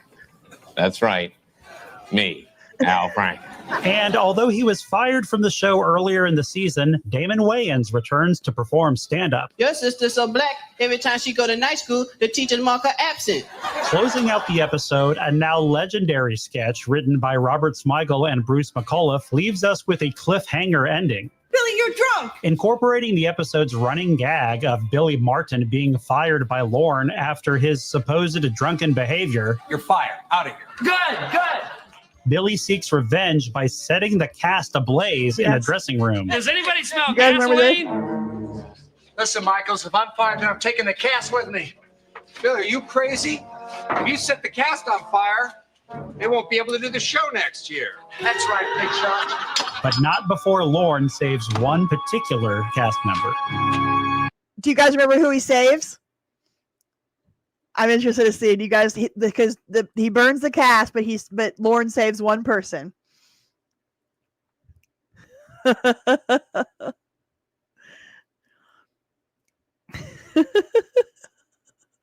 Yep, Callie knows. Daniel knows. Here we go. What are you doing? I gotta wave goodbye. Don't ask any questions, John. Just go downstairs to my limousine and wait for me there. And with that, the infamous 11th season of Saturday Night Live comes to an end. When Lorne returned to SNL in the fall of 1985, many people expected the show to return to its glory days. Instead, while individually talented, most pundits felt that the cast struggled to work together as an ensemble. As a result, the season finale would be the last for cast members Joan Cusack, Robert Downey Jr., Anthony Michael Hall, Randy Quaid, Terry Sweeney, and Denitra Vance, as well as many writers on staff. There's some candies and chocolates in the dressing room. Go on in there, help yourself. Lorne Michaels is given one last chance to put together a cast with staying power that would blend with holdovers Nora Dunn, John Lovitz, and Dennis Miller. And so, in the summer of 1986, Saturday Night Live would hire some of the most legendary performers in its history. Look at that. Look at that. So this is who they hire for 86. Dana Carvey, Phil Hartman, Kevin Nealon, Jan Hooks. They bring back John Lovitz and Dennis Miller and Nora Dunn. And then we got Victoria Jackson brought in. Look at that. Woo! I think that means that we are going to have to watch the opening of season 12. Let's move on. Let's do season 12. I wouldn't consider season 12 in the top 5 of my favorite seasons, but it's in the top 10, I would say. So let's watch a little bit about season 12. Everything you need to know about Saturday Night Live with John Schneider and James Stevens. Welcome to everything you need to know about Saturday Night Live. I'm John Schneider from the Saturday Night Network. And I'm James Stevens, and we're glad you're here to join us as we continue the journey of sketches, characters, and backstage stories that chronicle the 50-year history of SNL. So here's everything you need to know about season 12 of Saturday Night Live. In the summer of 1986, Saturday Night Live was once again given the chance to shake things up in an attempt to finally stabilize the show. SNL was renewed by NBC for only half a season for the first time in its history, and most of the season 11 cast were let go. They only renewed him for half a season, so they had 12 episodes to stay on the air. And if they didn't hit a home run in these 12 episodes, they were going to get canceled. Amazing. All right, here we go. Were Nora Dunn, John Lovitz, Dennis Miller, and A. Whitney Brown. Remaining on the writing staff were Al Franken and Tom Davis, Jim Downey, George Meyer, Herb Sargent, and Robert Smigel. Taking a different approach than season 11, Lorne Michaels sought out more seasoned cast members who would work well with the already established team. The new cast brought on were 31-year-old Dana Carvey from San Francisco, a stand-up comic. 38-year-old Phil Hartman from Ontario, a graphic designer who trained at the Groundlings and was a close friend of John Lovitz. 29-year-old Jan Hooks from Georgia, a sketch comedy actress who had auditioned previously for seasons 10 and 11 and had worked in several Groundlings-related projects. 27-year-old Victoria Jackson from Miami, a stand-up comic and popular guest on The Tonight Show, and 33-year-old featured player Kevin Nealon from Connecticut, a stand-up comic who was dating Jan Hooks at the time and was recommended by Dana Carvey shortly before the premiere. Some of the new writers that were hired in season 12 included E. Jean Carroll, a columnist and author, Bonnie and Terry Turner, a husband and wife comedy team from Atlanta, Mark Shaman, a theater and cabaret music director who would write many musical sketches, and Christine Zander from the Second City in Chicago. Former writers Andy Breckman and Rosie Schuster also returned to round out the writing team. The season premiered on October 11th, 1986, on the 11th anniversary of the show's premiere. Madonna opened the show by reading a statement from NBC. 1 year ago tonight, I hosted the premiere episode of Saturday Night Live. Therefore, NBC has asked me to read the following statement concerning last year's entire season. Ready? It was all a dream, a horrible dream. This was a reference to the 1985-86 season of Dallas, where the entire 9th season was annulled as a dream in the show's 10th season premiere, which aired on CBS 2 weeks earlier. A new logo debuts with this episode, as does a new opening montage. For the first time, the opening montage. This is the opening montage of my childhood, of like what I remember as this Saturday Night Live of my childhood. This right here. Because 86, I was 8 turning 9, and this was when I started to like try to sneak in. Well, maybe the following year, but this was around the time where I tried to sneak in some SNL on the weekends. Has the host as the last person to be announced. And starring Sigourney Weaver. A tradition that continues in modern times. Also, I didn't know that this was the first year that they announced the cast first and then the host at the very end. So for the first 11 seasons, they announced the host first. Interesting. Sigourney Weaver. A tradition that continues in modern times. Also, a new home base stage is introduced, resembling an elegant ballroom. And director Dave Wilson, who had been with the show the previous 11 seasons, had now departed and was replaced by Paul Miller. Actress Sigourney Weaver would host the premiere, fresh off the fame from Aliens. And while no musical guest is credited, Buster Poindexter performs a couple of tunes with the SNL band, and one alongside Sigourney. Poindexter would continue to make several guest appearances this season, performing with the SNL band. Perhaps the biggest treat the premiere would offer would be the introduction of several new characters, including Jan Hooks' perky middle-aged busybody, Marge Keister. I work for Cracker Jacks Incorporated. Kevin Nealon's Mr. Subliminal. And if we finish dinner early, hot sex, maybe we'll go back to my apartment, hot sex, and watch some television. Okay, yes. Subliminal, I loved him. And if this whole thing works out, hot sex, maybe I'll call you again. Don't hold your breath, okay? Dana Carvey's Derek Stevens, the English singer-songwriter, a character which Carvey auditioned with. And my nanny, she went downtown. She bought some broccoli. She bought it home. She's chopping broccoli. Chopping broccoli. She's chopping broccoli. Chopping broccoli. Chopping broccoli. And of course, the church lady. I am the gatekeeper. Well, isn't that special? Church Chat was a sketch that played late in dress rehearsal but was moved up earlier in the live show after receiving such an enthusiastic audience reaction. Well, who brought out the welcome wagon? From NBC's The Cosby Show, 16-year-old Malcolm Jamal Warner would host next. Everything's negotiable. With musical guest Run DMC. I know, but I said Yo, I'm sorry. Yoko, man.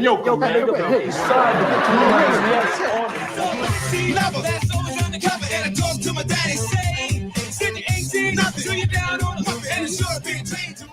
Special guest Sam Kinison performed a then Kinison. controversial stand-up piece. We'll stop smoking crack if you give us the pop.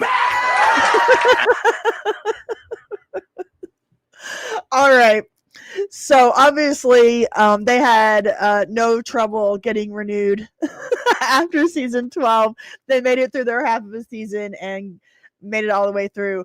Let's get to one that I consider one of the top 5 seasons ever. Let me get to it.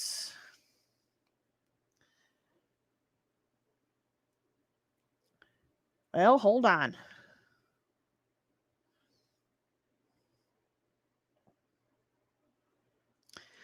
All right. So Mike Myers shows up in 88. And then Here we go. Season 16. I think season 15 and 16 are both in my top 5. 89-90 is season 15. Season 16 is 90-91. So let's watch a little bit about season 90-91, which is 1990-91, which is season 16. I consider this one of the best seasons ever. Everything you need to know. 50 years, as we continue to journey through 50 years of sketches, characters, and backstage stories. And now here's everything you need to know about season 16 of Saturday Night Live. 4 years into the show's second golden era, Saturday Night Live began to shuffle the deck by adding some fresh faces to the show. I am so full of anticipation that my genitals have sucked up into my body cavity. Laura Dunn and John Lovitz had both departed after 5 years, and Rob Schneider and David Spade joined the writing staff at the tail end of season 15. Yay! Season 16 begins with a fresh, new opening montage where we find our cast divided into 3 categories. Repertory players, the established cast members we have come to know over the past few seasons. Middle players, newer cast members who will appear in every show. And featured players, writer-performers who will only be credited when they appear in an episode. Though we'll be seeing several additions to the cast roster throughout the year, we begin the season with 2 Chris's joining as middle players. 26-year-old Chris Farley from Wisconsin, a member of the Second City in Chicago, and 25-year-old Chris Rock, a stand-up comic from New York City. The show's first black cast member since Denitra Vance and Damon Wayans were cast in season 11. Oh, amazing. This is exciting. We might watch this whole one, I think. I think we're going to watch this whole video. Oh, my goodness. Melissa. $20. Thank you so much. Glad you're feeling better, Natalie. I appreciate that. Man, it's weird taking a week off of life, right? It's like trying to get caught up again the following week is not easy. So thank you so much. I appreciate the support. And by the way, I have found a camera. So I am going to buy it after my next YouTube payday, which is next week. So if we can get it in time, I'll have a new camera for next Friday. If not, it'll be 2 weeks. But oh, speaking of next Friday, I cannot forget. Next Friday, I am going to be joined by Jay Flex, a Gen Z YouTuber. He does reactions to Gen X content, 70s, like what life was like in the 70s, 80s, and 90s. And he also reacts to our pop culture and our movies and music and everything. So he's from UK. I think he's 21. Really cool guy. If you haven't seen Jay Flex's channel, definitely check it out. He's very fascinated with our childhood and how we grew up. And so he is going to be here next week. And it's going to be earlier. It's going to be at 6 o'clock my time instead of 8 o'clock. We had to change the time a little bit. So he wasn't doing it at 2 o'clock in the morning, his time. So Jay Flex will be here with me next Friday. We're going to be doing a Gen X, Gen Z crossover live stream. So definitely be on the lookout for that. And if you haven't subscribed to the channel yet, turn on, or even if you have subscribed, if you're a subscriber, which chances are you are if you're in my live stream, and thank you guys so much for your support, but definitely turn on your notifications to remind you that we'll be starting early next Friday so we can hang out with Jay Flex. Okay, here we go. Back to season 16. I'm excited. Season 16 premiered on September 29, 1990, with Twin Peaks star Kyle MacLachlan and musical guest Sinead O'Connor. MacLachlan's monologue would mark the show's first Q&A style monologue. Yeah. A gimmick that would be utilized many times over the years.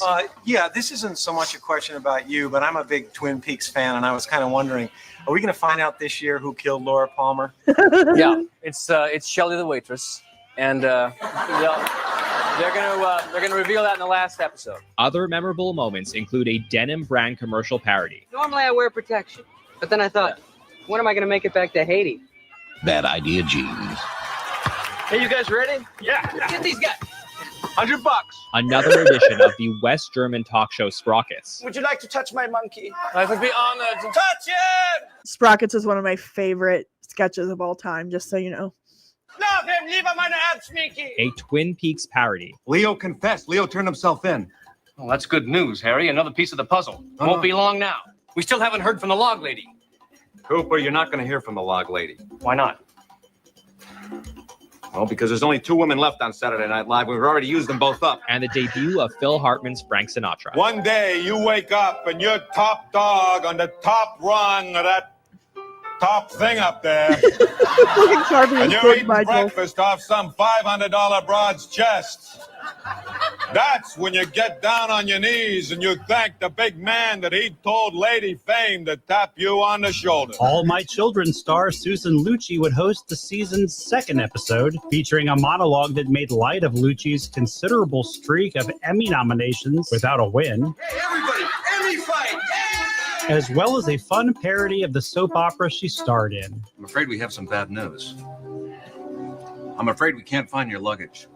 All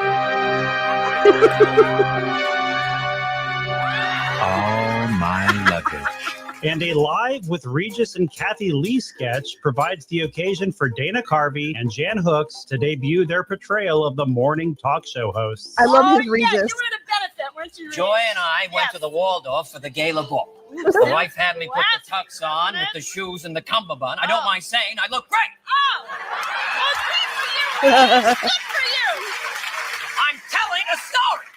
The next show would be hosted by New York Yankees owner George Steinbrenner, who at the time was banned from operating the team by the commissioner of MLB. Steinbrenner now into his motion and delivers, swinging a sharp ground ball. Nice stop by Steinbrenner. Over to Steinbrenner for 1. On to Steinbrenner. Double play. What a play by Steinbrenner. Steinbrenner was game at poking fun at himself throughout the night. Why am I up here with these guys? They're ruthless dictators. And his reputation for firing managers. How do you fire a man? How do you look in his eye and tell him he's no longer needed? That he's just not good enough? Who am I to judge another man? And on Weekend Update, Victoria Jackson and Chris Farley, playing Roseanne and Tom Arnold, comment on their lawsuit against the National Enquirer. Maybe Tom went to a drug clinic. You know? I got in the taxi and went to treatment. Yeah, but like they said our tattoo is on our butt, and that is a lie. Our tattoo is right here. This is not our butt, Dennis. That is Of course, Farley shows his ass. The final Before we get to the iconic Swayze episode, yes, Brad, I talk about this a lot. If you guys are SNL fans and have not gotten into David Spade and Dana Carvey's Fly on the Wall podcast, do yourself a favor and go listen. Now it's a total video podcast. For a while, they were doing audio and video. They had 2 different ones, but now it's just the video podcast. And yeah, if you're an SNL fan, it is a must. Absolute must. Thank you, Brad, for bringing that up. All right, let's get to the legendary Swayze episode. The final show of October would bring actor-dancer Patrick Swayze to host. Kiss that girl while the night is young. Don't be afraid to use your tongue. The episode would deliver some significant moments, including its first for then writer Rob Schneider to be upgraded to featured player. And after appearing in small roles throughout the first 3 episodes, Chris Farley would experience his breakout moment, going head-to-head with Patrick Swayze in the legendary Chippendales audition. Actor Jimmy Smits would host next. Are you ready, Don Pardo? Con mucho gusto, Jimmy. A show that would introduce us to some new cast members. Then writer David Spade would join the cast as a featured player. Yay! And 31-year-old Julia Sweeney from Washington, a member of the Groundlings, would join SNL, giving the show their 3rd female cast member. That same episode would introduce a couple of new characters as well, including Chris Rock's combative talk show host, Nat X. That's right. This is the only 15-minute show on TV. Why? Because the man would never give a brother like me a whole half hour. We meet Simon. Well, you know my name is Simon, and I like to do drawings. The young English boy played by Mike Myers who likes to do drawings in his bathtub. Don't look at my bum. Don't look at my bum. I don't look at your bum, bum looker. Cheeky monkey. We even get a cameo appearance from sportscaster Bob Costas in the Spanish pronunciation sketch. Bob, this is our economics correspondent, Antonio Mendoza. Hi, Antonio Mendoza. Well, nice Antonio. Bob Costas. Dennis Hopper would host the following episode. This is your life. What? It's the all-new This Is Your Life. Offering a rare deviation from the traditional monologue, featuring Burt Parks. You don't really think that they would have you back here to host the show again, do you? Oh, I denied. I didn't know. Can you imagine what a bad rating the show would have gotten? In a commercial parody, Chris Rock would introduce a turkey big enough to feed even the largest families. The holiday table ain't looking too full. Get a Nike turkey, it's adjustable. And pump it. Pump it up. This is 1990, 1991. This is season 16. This was my 8th grade year. I watched every one of these. Every one of these. Every Saturday night I was in. If it doesn't say Nike, it's not a turkey. And musical guest Paul Simon would perform 3 songs and even make an appearance in a sketch. December would bring the return of John Goodman, an episode in which we're introduced to the church lady's mother. All right, now this is Saddam Hussein. How do you do? You know, you look like somebody I know. Could it be Satan? Debuting in the episode, the McLaughlin Group parody would feature Dana Yes, Carvey's you won. impression of intense host John McLaughlin. Issue number 6. What did you have for breakfast today, Eleanor? Some cantaloupe. Morton Town, USA. I had poached eggs and toast. Jamundo. Bacon and eggs. Patty Patty Buke Buke. I'm thinking waffles, maybe a little. Wrong. You all had Special K with banana. Julia Sweeney would premiere her androgynous character Pat. Is Pat a man or a woman? No, I'm serious. Oh, I gotta go. Bye. So, do you have a girl? Are you married? I was going to be married, but it all fell apart. Oh, boy, what happened? I don't know. Ask my ex-fiance.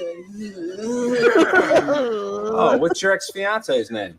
Chris. And Wayne and Garth would watch the new Madonna video that MTV refused to air. Wayne's World After Hours. Yeah, I remember. Madonna is such a babe. She'd give a dog a bone. Man, I feel funny like when you climb a rope in gym class. The episode also marks the addition of a new member to the writing staff, 24-year-old Adam Sandler, a stand-up comic from New York City. Tom Hanks. Just real quick, Happy Gilmore 2 is coming out next week. I'm going to give it a chance because I love me some Happy Gilmore, so we'll see what happens. Would host the next episode, becoming the 6th person to host SNL 5 times. The 5th time you do the show is the most special of all because you get one of these, a membership card in the 5 Timers Club. Yes. For his monologue, Hanks takes us inside the club I remember where we this find now. then writer Conan O'Brien as the doorman. Congratulations on your Baby 5th appearance. Oh, well, thank you. Thank you. Would you like your club robe now? Oh, sure, yeah. 4-time host and 5-time musical guest Paul Simon. We've had our eye on you ever since your 3rd show. 11-time host Mr. Martin. Oh, please. Call me Mr. Steve Martin. And 6-time host Elliot Gould, who had not appeared on the show since 1980. 1, 2, 3, 4, 5. You're great. You're great. Making his first cameo since leaving the show, Hanks is surprised to find John Lovitz working as the club's waiter. You work here? Hey, work is work. And we witness Ralph Nader, who hosted once in 1977, attempt Nader. to enter the club. This club is for members only. But I've hosted the show, I swear it. I'm sorry, sir. It's 5 timers only. This legendary monologue establishes the 5 Timers Club as an important landmark that would remain part of SNL lore for years to come. Other notable moments from the episode include the return of Mr. Short-Term Memory, this time with a Tony Randall cameo. Wow! Tony Randall! We are serenaded by 3 Dennis Millers. Oh, what fun it is to ride in a one-horse open sleigh. Bang! And in the Sabra Shopping Network sketch, we witnessed the first on-screen appearance of Adam Sandler. Filmmaker Dennis Quaid would host the Christmas show. I built my temple as a house of prayer. You have made it into a den of thieves. My goodness, look at that hair. He's got it pulled back in a little ponytail. Adam Sandler's Happy Gilmore 2 is premiering on July 25th and is only on Netflix, for those of you that were asking. It's not a theater release, it is a Netflix release.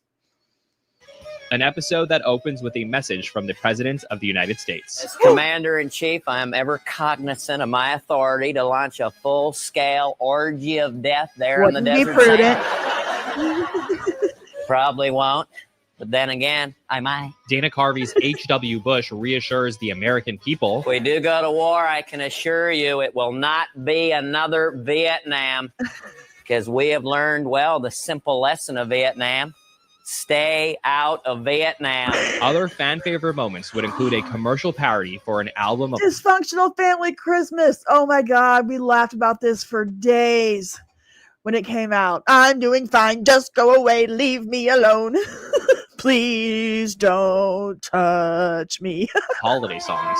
Christmas time, you force a smile. Everyone is joining in the group denial. Folks behaving infantile. Family Christmas time. 24 timeless standards, including the classic carol of intimacy. Leave me alone, please go away. I'm doing fine, just get away. Leave me alone, please go away. I'm doing fine, just get away. Jan Hooks would deliver a memorable impression of tabloid talk show host Sally Jesse Raphael. Get ready, ladies.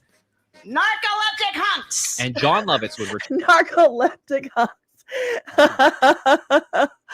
Oh, I'm so glad you've been burning this channel up, Z-Man 420. For those of you that are just joining us, this is Saturday Night Network. They have an amazing channel here on YouTube, and they're doing breakdowns of each season. They're doing breakdowns of their favorite cast members, their favorite episodes. And they interview old school cast members. Like, check out this channel. They have about as many, I think they have less subscribers than I do, which is insane to me. Their production quality is so good. Their deep dives are so good. So definitely give Saturday Night Network a sub and watch some of their videos. You'll go down a rabbit hole if you're an SNL fan like me. I think I've been on their channel for like 3 weeks now, just watching everything they Turn do. to the update desk with a cameo as Annoying Man. The most annoying thing of all, you and Lovitz quit the show and then you're back every damn week. Stop!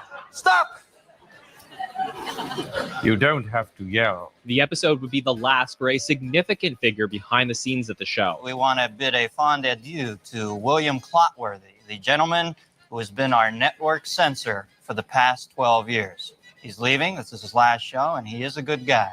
So long, Bill. We're going to miss you, you lovable old jack-off. In 2001, Clotworthy would author the book Saturday Night Live, Equal Opportunity Offender. Hosting the first episode of 1991, actor Joe Montana, not Joe Montana. Is there a problem? No, it's just we made a mistake. It's our mistake. No. Well, maybe I can help. Well, we didn't realize it was you hosting the show. We thought it was Joe Montana. Why don't you just stick around anyway? Watch the show. Well, I would, but Zachary's a little upset, and I think I better just take him home. No, hey, I understand. He's a kid. No one walks out when Joe Montana is on stage. You got that? From the projects, Chris Rock and Chris Farley debut their first I'm Chillin'. I'm your host on ski to the highest degree to the TOPO. It's all about Mike. And sitting by my side is my main man, my toucan Sam, my can of spam. His name ain't Pam, he goes by the name of Beef Fat. Yo, bitch, tell me how you feel. Yo, I'm chilling like Bob Dylan, and I'm killing like penicillin. And we see an early incarnation of the Chicago Superfans with the debut sketch featuring Bill Swartzky as host. Talking here live from Ditka's on the heart of Chicago, the heart of Chicago, Illinois, the city of the big shoulders, and home, of course, to a certain football team which has carved out a special place in the pantheon of professional football greats. That team which is known the world over as the Bears. The Bears. Oh, Jessica Lee, $10 bedtime. Got to work early. Good night, you beautiful people. See you, Nat. Great job as always. Thank you, Jessica. I'm getting my new camera in this next week, so hopefully I'll have it next Friday. If not, it'll be a couple of weeks. But thank you so much for supporting the channel. And next week I'm starting at 6 o'clock my time, not 8, so we'll be on a little bit earlier. Good night. Good night. The Bears. Next up, hey, who's Sting? Sting would pull double duty, serving as host and musical guest. That's all I want to say to you. That's all I want to say it to you. The episode comes a few days after the start of the Gulf War. For the last 72 hours, all we've been doing is watching television coverage of the war in the Gulf, non-stop! And features some notable firsts. The Tomster, making coffee. Including a Rob Schneider character. The Ritzmeister! The obnoxious office worker who assigns nickname permutations to his colleagues. Der Stingelhopper, making coffee. Mike Myers would debut Coffee Talk, though hosted initially by Paul Baldwin. On this show, we talk about coffee, New York, daughters, dogs, no big whoop. No big whoop. Just coffee talk. Jack Handy would provide his first Deep Thoughts. Deep Thoughts by Jack Handy. A popular segment that would occur frequently over the next 4 seasons. If a kid asks where rain comes from, I think a cute thing to tell him is, God is crying. crying. Yes. And if he asks why God is crying, another cute thing to tell him is, Probably because of something you did. And we're treated to a memorable occasion where Phil Hartman's Frank Sinatra would host a talk show discussing current issues in the recording industry. Issue number 1, censorship. They got the records with the labels now. People getting arrested. What the hell's going on? Luther Campbell. Well, man, I had my runs with censorship all year. Can't understand the word. What gives, Cue Ball? I'm looking at you. I'm thinking 14 in the side pocket. I can't believe you're talking about my hair with all the bloody starvation and the suffering in the world. Like, no. You all think she's really quite attractive, actually. Check his papers. Don't provoke me, old man. You don't scare me. I got chunks of guys like you in my stool. It's worth noting that the episode features Phil Hartman in a record-setting 12 segments, a record still held by any cast member to this date. Actor... Not to get morbid, but just to point it out, for those of you that don't know, in the opening of Saturday Night Live right here with Phil Hartman, the woman that he's with, the blonde, that's Bryn, that's his wife. That's the woman that would eventually take his life. It turns my stomach, and we're not going to get onto that topic tonight. Let's go back to the laughs. Features Phil Hartman in a record-setting 12 segments, a record still held by any cast member to this date. Actor Kevin Bacon would kick off February. Right now, I'm about as nervous as I've ever been. In a show that would contain quite a bit of material on the Gulf War. Yes, Faroud Hashemi, Baghdad Times. Where are your troops, and can I go there and count them? Nope. The episode would introduce 2 more cast members. Then writer Adam Sandler is promoted to featured player, and 30-year-old Tim Meadows from Michigan, a member of the Second City in Chicago and close friend of Farley, joins the cast. With those additions, the cast jumps to 16 total players, making it the show's largest cast up to this point. The episode also marks the debut of Al Franken's nurturing self-help character, Stuart Smalling. I'm good enough. I'm smart enough, and doggone it, people like me. Next, after a cable special, an album, a tour, and many appearances on talk shows, actress-comedian Roseanne Barr would host for the first time, marking for her an incredible achievement. I will become officially and totally overexposed. The episode features another John Lovitz cameo in a memorable parody of Stephen King's Misery. Mr. Carvey. Who are you? I'm your #1 fan. I pulled you out of your car. I left Mr. Lovitz. I thought it would be best. The sketch has a kidnapped Dana Carvey forced to become the church lady. Well, isn't that convenient?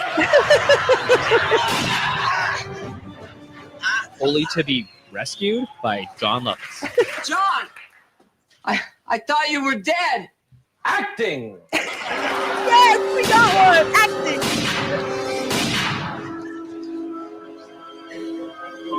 Yeah, isn't that special?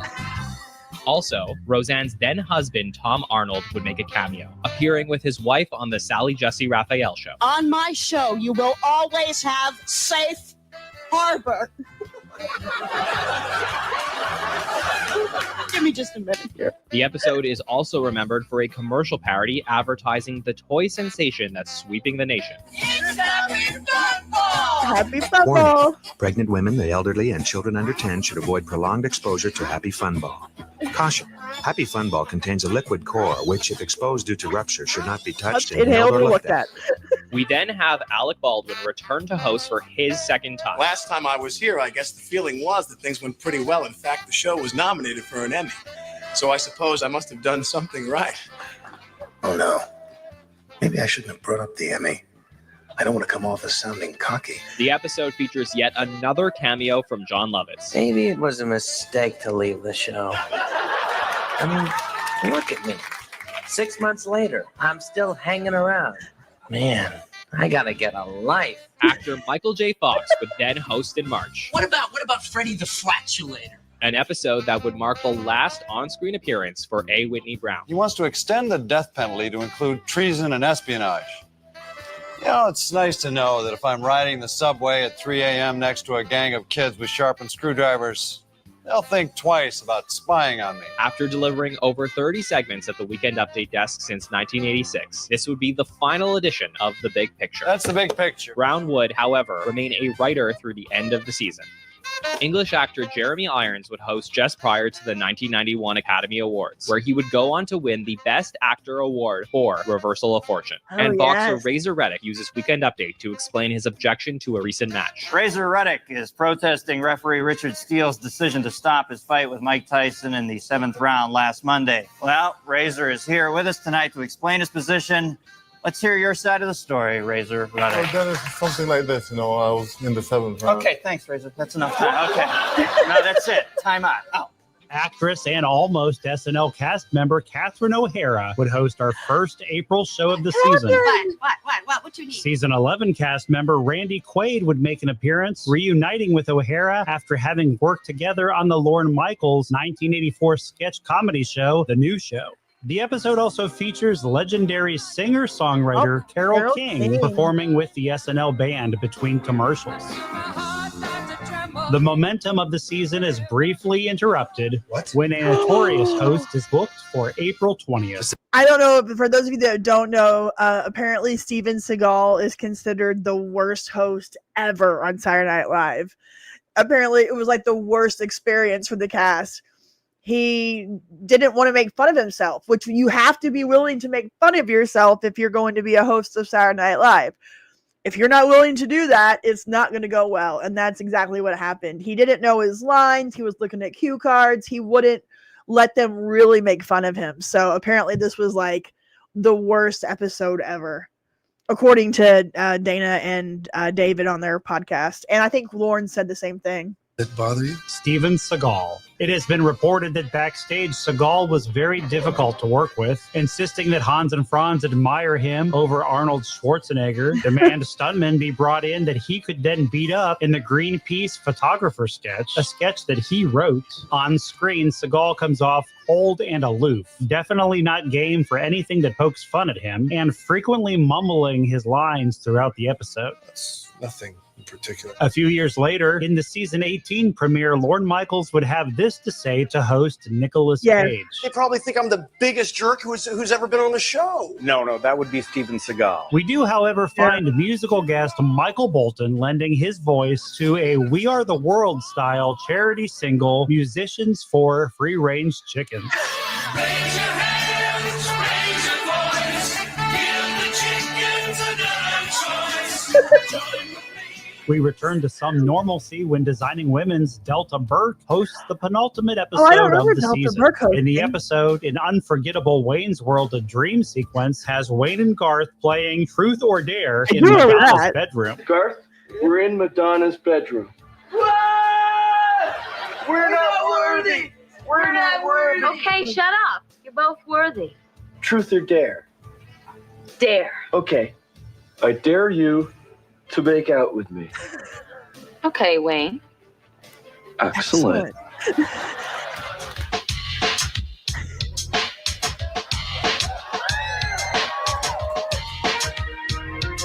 Wow, look at the unit on that guy. Oh, here we go. Yep.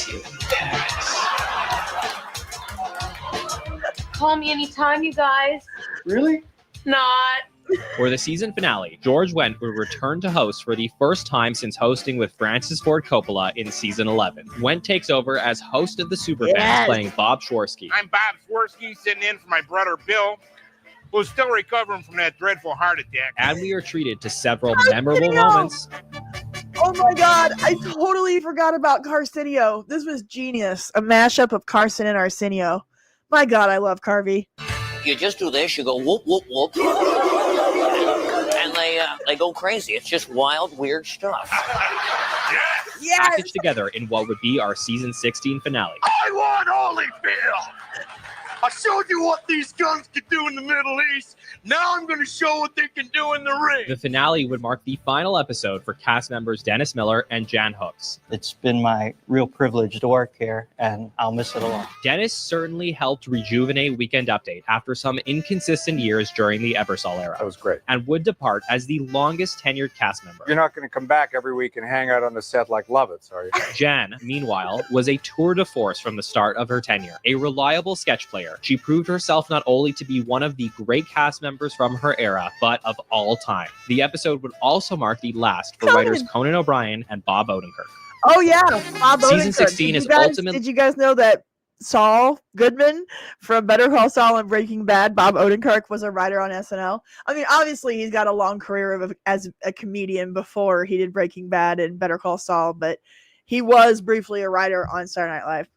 A transition season. It's got no jumbly mumbly do, you know. Though we experienced plenty of highlights from our second golden era players, Dana, Phil, Victoria, Mike, and Kevin, the show welcomed a newfound hipness and young energy. Now I am as happy as a little girl. With the additions of Chris Farley, Chris Rock, Tim Meadows, and Julia Sweeney, all in preparation for the departure of its current mainstays. Take the high road, baby. Writer-performers Adam Sandler, Rob Schneider, and David Spade began appearing in more sketches, setting the table for season 17, where we will see the show rely on them even more, truly cementing the Bad Boys era of SNL. Yes. If you are enjoying this series, don't forget to like and subscribe. All right, that was their season 16, which I consider one of the best seasons of Saturday Night Live. Top 5 for me.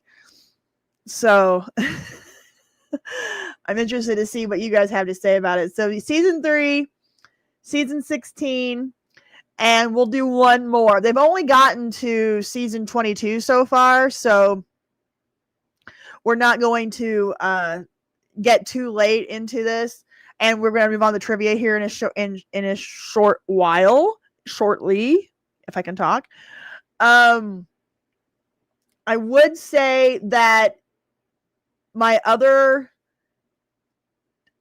top 5 season that we're not going to be able to get to would be season 25. That was 99 and 2000. That was my senior year in college. We would always watch Saturday Night Live and then go out afterwards to the bars. Because, after Saturday Night Live was over, it was time to go out, which is just mind-blowing to me. I can barely make it to Saturday Night Live anymore. But but anyway, season 25 was pretty epic. The cast had Will Ferrell, Molly Shannon, Sherry O'Terry, Kenan Thompson, Daryl Hammond, Tina Fey, Jimmy Fallon. So that was a really good cast, and that was the season that they had the more cowbell sketch, which to me is peak SNL. So that's another one on my list of top 5. They don't have a video for it yet, but I'm excited for when they do. They're gonna get to it soon. But we're gonna wrap up the Saturday Night Live segment tonight with we're gonna end with,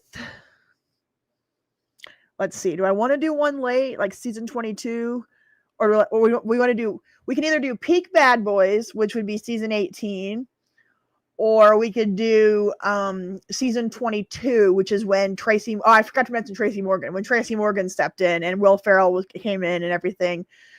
Ferrell actually came in on 21, but he really started to shine in 22. So what do you think? Do you want to do a Bad Boys season of season 18, or do you want to do season 22? And that will be the last SNL that we do for tonight. GOAT celebrity host. At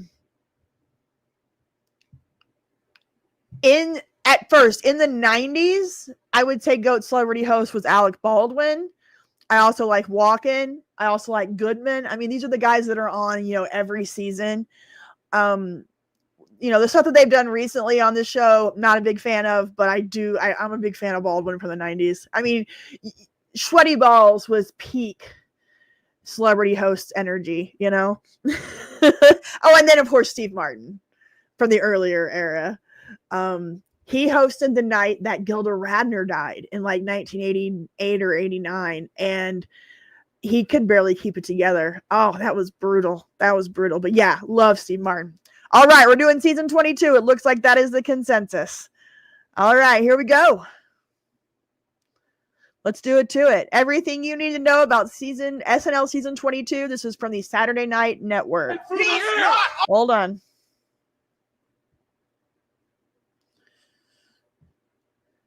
And then after this, we're going to play some trivia.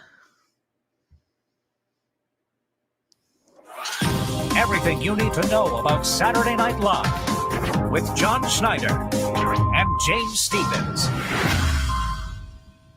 Welcome to Everything You Need to Know About Saturday Night Live. I'm John Schneider from the Saturday Night Network. And I'm James Stevens, and we're here to journey through 50 years of sketches, characters, and backstage stories. This is a 33-minute video. We are not going to watch this whole thing. We're going to watch the intro. We'll watch a couple of episode recaps, and then we'll watch the end. But yeah, we're not going to watch this whole 30-minute video. If you guys want to see it, I highly recommend it. Go to the Saturday Night Network channel and give them a subscribe and a view and a like and all of that good stuff, because they do excellent work. Chronicle SNL's place as a television institution. And now here's everything you need to know about season 22 of Saturday Night Live. The 1995-96 season once again saw Saturday Night Live fight off its potential cancellation with a reboot of its cast and writers, bringing in new players like Will Ferrell, Sherry O'Terry, and Daryl Hammond. There was a fresh energy surrounding the show, as fans connected with the show's new recurring characters and impressions. The season wrapped with a highly regarded finale hosted by Jim Carrey. It's not your time yet! Departing the show at the conclusion of the season was six-year veteran David Spade, as well as rookie Nancy Walls. Over the summer, David Koechner was also released from the cast after executive producer Lorne Michaels was pressured by president of NBC West Coast, Don Ohlmeyer, to remove Don Koechner. Ohlmeyer. And after initially being told he too was dropped from the cast, Mark McKinney would eventually return to the show for his third season. Filling the gap left by departed cast members, Lorne would hire two new repertory players. 29-year-old Anna Gasteyer from Washington, D.C., SNL's fourth current cast member from the Groundlings, and 27-year-old Tracy Morgan, a stand-up comedian from Brooklyn who narrowly beat out Stephen Colbert for the last spot in the cast. Though Colbert was never hired as a cast member, he would make several cameo appearances and served as a guest writer in November. Joining the writing staff, Harvard alum. Do you guys know who, because Stephen Colbert and Steve Carell were both on Saturday Night Live. You heard their voices in a very common, like a regular sketch, but they weren't on, like their faces weren't on. Do you guys remember what sketch that, or what segment that Steve Carell and Stephen Colbert were on?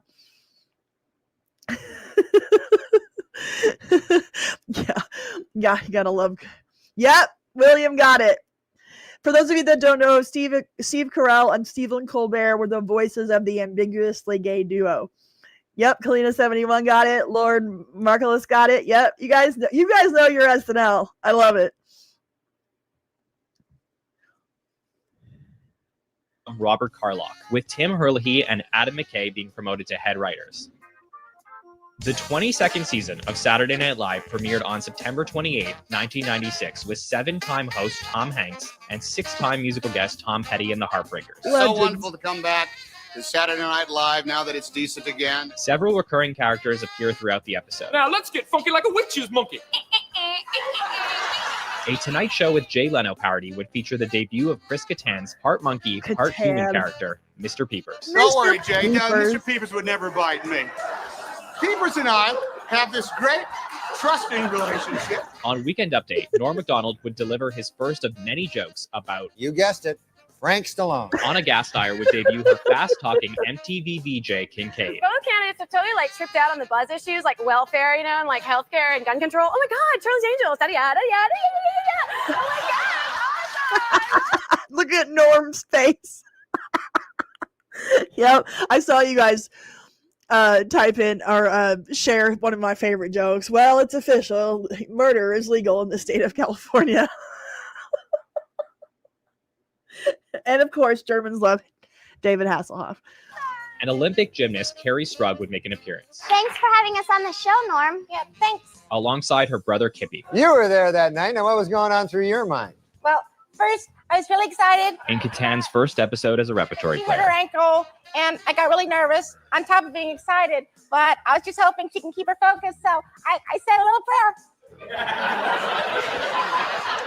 said a little prayer? Yeah, I said a little prayer. That's so sweet. I know it is, isn't it? The premiere would also mark the beginning of a new segment in the show. Over the summer, former writer Robert Smigel phoned Lorne to discuss making animated segments for SNL. Lorne liked the idea, and so was born TV Funhouse with Mark. the initial cartoon, aired originally on ABC's The Dana Carvey Show the previous spring.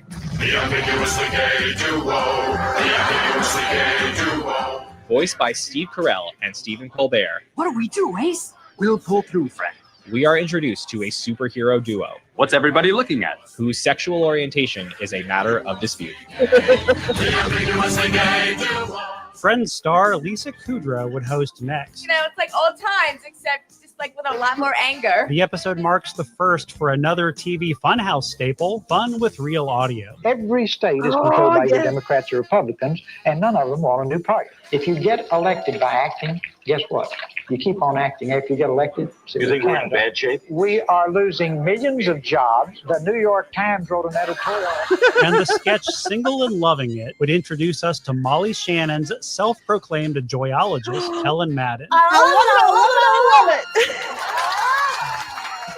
My fellow. I swear, when I turn 50, I'm totally going to have to do a whole I'm 50 thing. You know, I'm going to have to dress up like her and everything.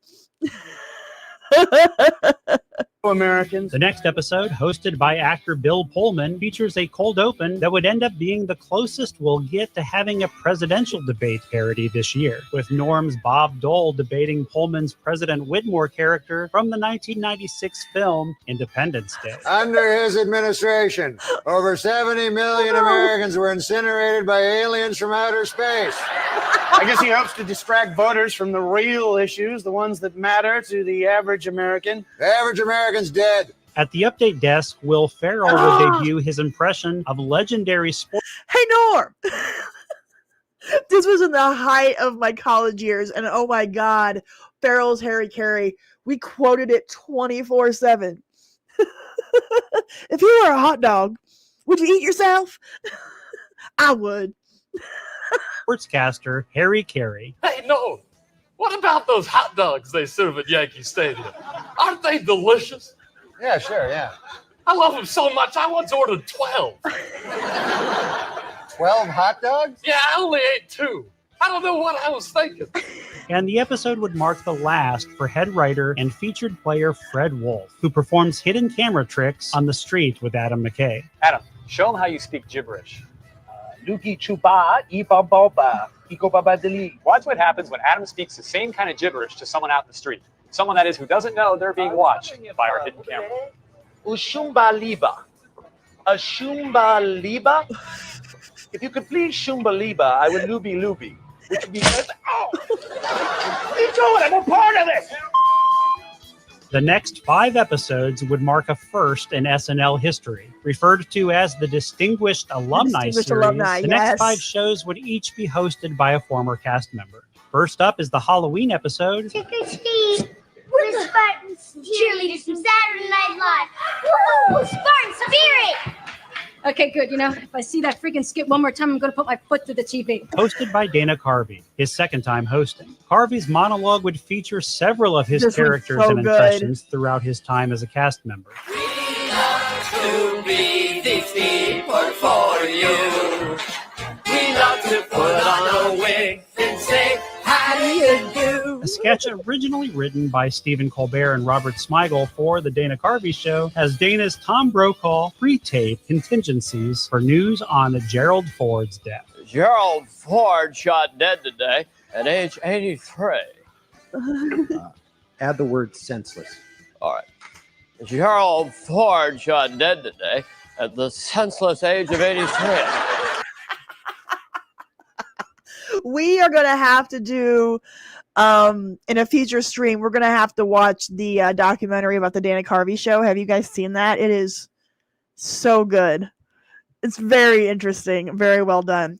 Yes, this stream is going to last a while. We still have some trivia to do and some videos to watch. My guess is probably it's going to go on another couple of hours. I'll probably be doing it to midnight. After we get done with this SNL, this season 22 thing here, we're going to take a quick break. I'm going to go potty, get a fresh beverage, and then we'll get into trivia. Yeah, I got some good trivia for you guys. I think you're going to like it. So let's finish up season 22 here. We'll take a quick break, and then we'll get on to trivia. Tragedy today as former President Gerald Ford was eaten by wolves. He was delicious. The church lady would return the first time since 1990 with guest O.J. Simpson. You must know all of the 9 commandments, I'll bet. I think you mean the 10 Commandments. Not for you, O.J. Slasher. And a Dana's Johnny Carson impression shows up for a round of golf with... The thing is that if you're under 40, chances are you have no idea who these guys are and who they are impersonating. It's amazing how much the culture has changed. Like, I guarantee you, I mean, maybe somebody under 40 could point out Daryl Hammond or Dana Carvey. Probably Dana Carvey for sure. But they would have no idea who Carson or Donahue are. Isn't that nuts? The last sketch of the night, Tim Meadows and Tracy Morgan represent a stop-at-nothing law firm. It's like this. Somebody owes you money, and we're going to get it. They can't have your money. That's right. Unless they want a piece of Russell and Tate. Oh, yeah. We gonna get your money. Straight up. Damn. Fresh off his highly regarded comedy special, Bring the Pain, Chris Rock would host next. You know what? I don't, if you guys haven't seen Bring the Pain came out when I was in college. And oh my God, we watched that all the time. Oh, so good. So good. I like Clinton because he's got real problems. You know, he don't got president problems. He got real problems like you and me. Right. Back another week, appearing in the cold open. Bob Dole wants to be president, but not gonna do it. And in a sketch playing Charles Grodin. You know, maybe it's just my opinion, but He was a great people Grodin. can say what they want. You know, I'm not an angry person. I mean, I don't respect Johnny Cochran. I don't appreciate when Alan Dershowitz lies to me.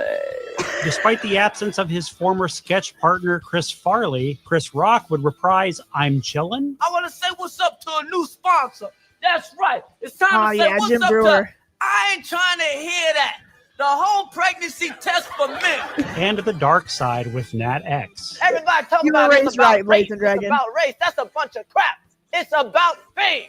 Because if OJ wasn't famous, he'd be in jail right now. Yep. That's right. If He would OJ be drove a bus, Orenthal, the he bus wouldn't even be driver. OJ. He'd be Orenthal, the bus Bus driving driving murderer. murderer. And providing a musical toast at their nephew's wedding, Will and Anna would introduce the awkward music teacher couple, Marty and Bobby Mohan. As you know, my wife Bobby and I head up the music department over at Altadena Middle School, which should explain my tinkling of the ivory here. This was such a great sketch. Gobbledygook, you spoil me. 1999. Thank you so much. Good night, friends. I'm so sad I have to miss the rest, but I will catch up on the replay. Well, isn't that special? Thank you so much. Yeah, definitely catch up on the replay. I will have it posted as soon as we're done here, so you can catch up with what we're doing tomorrow. Thank you so much for your support of the channel, Gobbledygook. The new camera is coming in the next week or two, so be on the lookout for that. You guys helped me purchase a new camera. I'm so excited. Just the two of us, buildings and castles in the sky. Just the two of us, you and I. The first episode after the presidential election would be hosted by season 11 cast member Robert Downey Jr. And in case you're wondering why I'm hosting, well, actually, I've been invited back as part of their Distinguished Alumni Series. Bob Dole and his wife Elizabeth would pay a visit to Norm Macdonald. Running for president doesn't always keep you in the front pages unless you, of course, take a dive off a podium. Yeah, that did get a lot of coverage, didn't it? Yeah, thanks for noticing here on Saturday Night Live. I appreciate it. I don't write a lot of this stuff. Not either. And another cameo has Evander Holyfield coming off his heavyweight fight against. Look at the Don King hair. That's so great. Quick note on Bob and Elizabeth Dole. When I was in college, I was a broadcast journalism degree, so I helped with the radio station and the TV station at KU. And Elizabeth and Bob Dole, they're from Kansas. Right? Well, Bob was from Kansas. And so when he was running for president, him and Elizabeth came to KU for a campaign event, and I had to cover it as a student journalist for the school. And I got to interview Bob and Elizabeth Dole. So that was kind of I wish I still had the video of it, because that was just kind of a neat experience. I don't care about their politics or anything. It was just kind of neat to be able to interview a presidential candidate when I was like 19, 20 years old. Mike Tyson. But I just kept the faith. You got to keep the faith. And I worked as hard as I could. Word! And I gave all my Absolutely. all. Only in America. No sex in the champagne room. Supercalifragilisticexpialidocious. Gang members display their West Side Story-like antics The Panthers, they got Rocco. They messed him up real bad. when the Cobras and the Panthers are set to fight. We're going to hit them with all we got.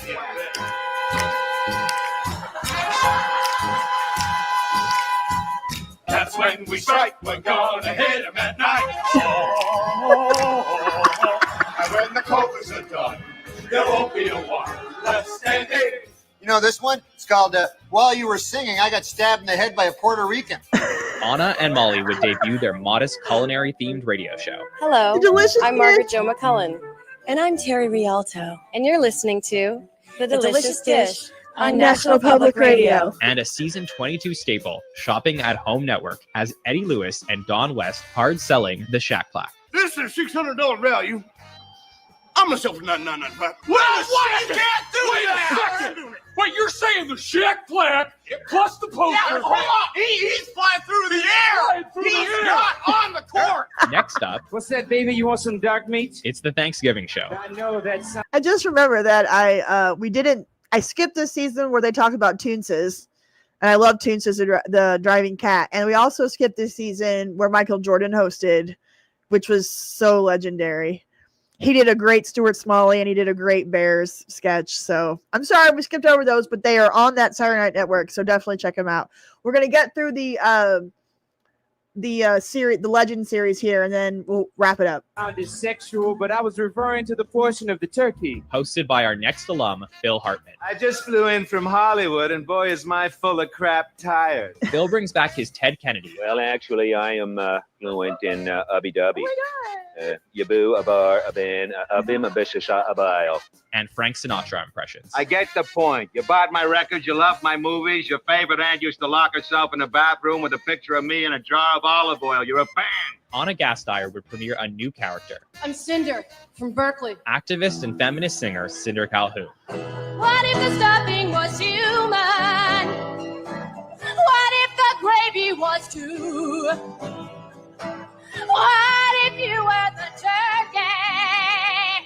What if the turkey was you? Season 5 host Rodney Dangerfield makes an appearance on Weekend Update. You just turned 75, and tell me now, how's your attitude? Oh my God, let's just pause for a second and just pay our respects to these two legends right here. Oh, Norm and Rodney. Good Lord in heaven. I bet they are having a blast up there right now. I bet having so much fun with these two up Weekend there. Update. You just turned 75, and tell me now, has your attitude toward girls changed? No, when you turn 75, your attitude towards girls does not change. It's when you turn gay, then your attitude goes. And we receive an encore performance of Hartman's pretentious acting coach, Bobby Coltsman. Kelly, where were you? I was in the middle Don't of answer. Don't answer. Kelly, where were you? I was doing Don't the- answer. Kelly, where were you? Don't answer. Good. The episode would mark Phil Hartman's final appearance on Saturday Night Live. Oh. Our final host in this historic stretch is Martin Short, who uses his monologue to celebrate the history of SNL. Carlin and Reiner and Tomlin and Pryor. That talent and timing could only inspire. But then the 80s came in and changed the look of the scene. They gave us Wrinkles, Rodney Ringo, and at least two of the Sheens. The episode contains the first edition of Celebrity Jeopardy. Welcome to Celebrity Jeopardy. Starting with this inaugural sketch, the dynamic is established with Will Ferrell playing exasperated host Alex Trebek. Tough start for everyone. His arch nemesis, Sean Connery, played by Daryl Hammond. I'll take swords for 400. Swords. It's actually not swords. Norm Macdonald's Burt Reynolds, an impression that would continue to have Reynolds appear as he was lifted from 1972. Hell, let's go nuts. Swords for 48,000. Alongside Martin Short's Jerry Lewis. Cannonball and name and Anna Gasteyer would debut her Martha Stewart impression. Yes, her Martha topless Stewart's Martha Home Stewart. for the Holidays. Topless Christmas Special. I'll show you how to make a festive holiday dickie out of an old turtleneck. I made this one. I really treasure it. And our host would bring back his beloved characters, Jackie Rogers Jr.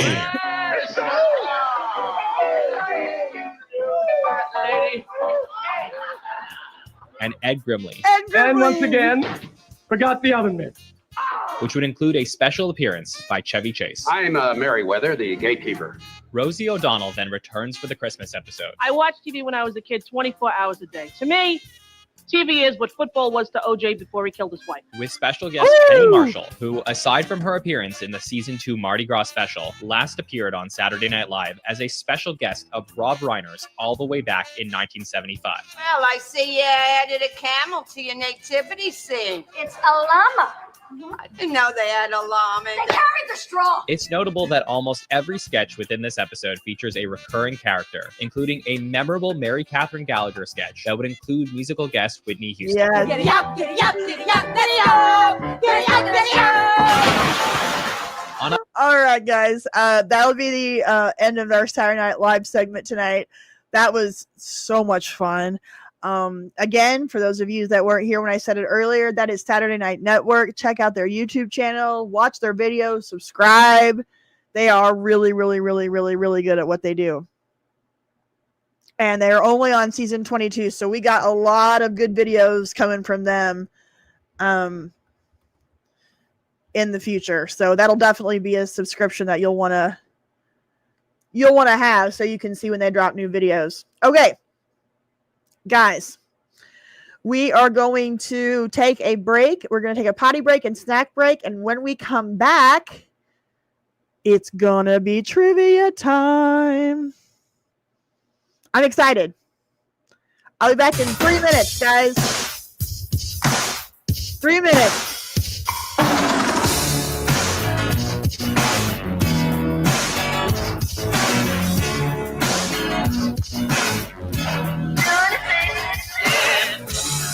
Oh yeah. What you gonna do for me?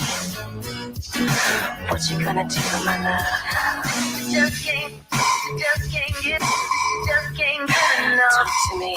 Baby, I really love you so much. When I'm not laying next to you, I long to feel your touch. Every little thing you do seems to turn me on. Even when you're talking nasty to me over the telephone. Honey, I'll stay up late for you and wait for your call. Oh yeah. Buzz me up if I lay you, and I don't mind at all. 'Cause I'll do anything for your loving. Could you take me for a funky ride? Yes, well, I'll do anything for your loving. For the serious stuff, are you qualified? Just can't get enough. Talk to me. First thing in the morning, I'll be at your door. You will.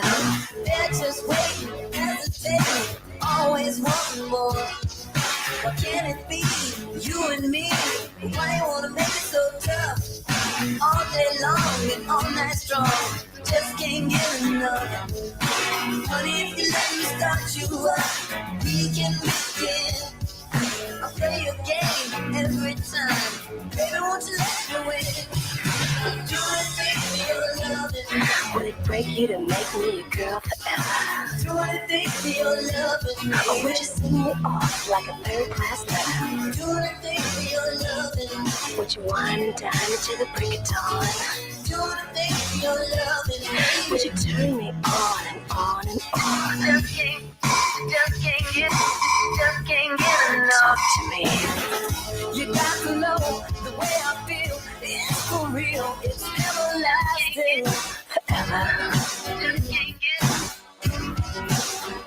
But if you go, you'll never know.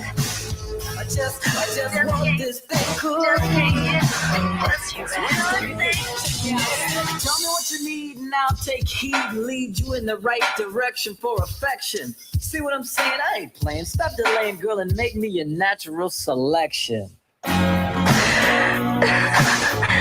crazy. I don't know about you, but I think I like you. Do anything for your love. I'll do anything for your love, baby. Anything. First thing in the morning. Love you so much. Anything for your loving, baby.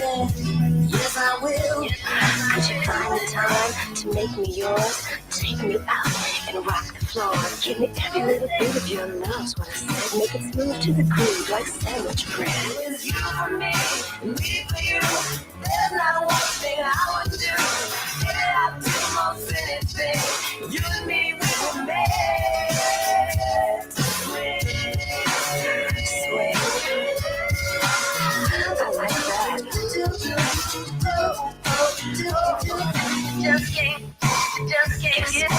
Just can't get enough. I wanna be your baby. Just can't get enough.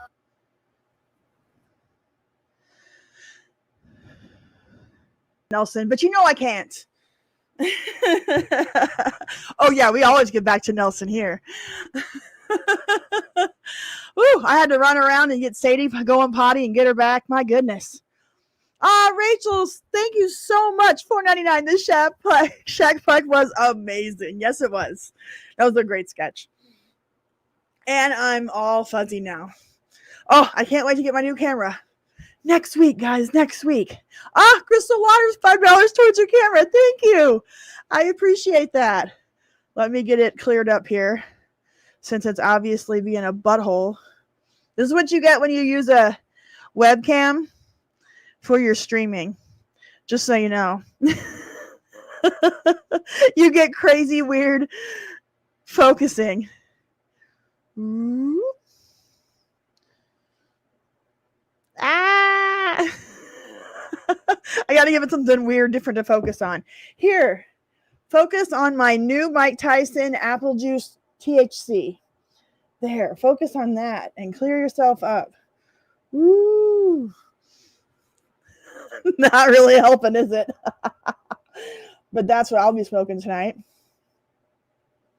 So yeah, I'm excited about my new camera. Here, I'll show you what I'm gonna get. Because it is sitting in my Amazon cart right now. I just got to sign in real quick. No, I don't want a QR code. I can just sign in with my password. Oh, two-step verification. Mother of God.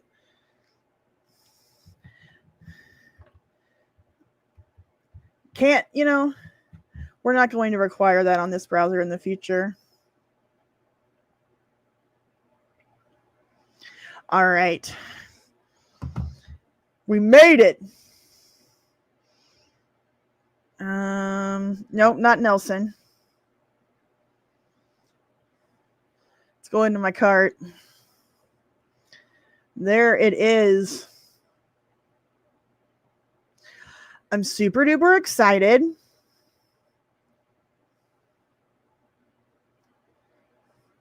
So I'm getting the Sony ZV-1F Content Creators Ultimate Kit. So it comes with the camera, I got a light, some editing software, which I don't really need, but I'm going to get it. It helps to have a tripod bundle. So that is what I will be purchasing this week with all of the amazing super chats and memberships and everything that you guys have been, and just watching the videos, alone, I get the ad revenue off that. So thank you guys so much for supporting this channel. I will be able to level up here and this next week and get a nice camera. So there you go. I'm super excited. Thank you, Gemini. I really appreciate that. I love you guys too. This has been super cool. I am 19 to 20 months into this channel, and it's just been amazing. It's just been a really amazing experience. And I'm getting close to 70,000 subscribers, which is just insane. I have the goal of reaching 100,000 by my birthday and the channel's second birthday in November. So if you guys have any Gen X friends or people that are interested and love the 70s, 80s, and 90s, send them one of my videos, share the live streams, let them know about my Discord, all that good stuff, because I'd love to have them here. We have a good time. So thank you guys so much for this. I'm eternally grateful, and I'm excited to see what I can come with. I'm excited to see what I can come up with this camera, what I can do with it. And I'm also going to start showing my face in my videos every once in a while because of the camera and because of my teeth are going to be done soon. So I won't look so bad. And see, look at the nice fuzzy Natalie right there. And my greasy, wet, humidity hair. Lordy. Thank you, Gemini. I appreciate that. That's so kind of you.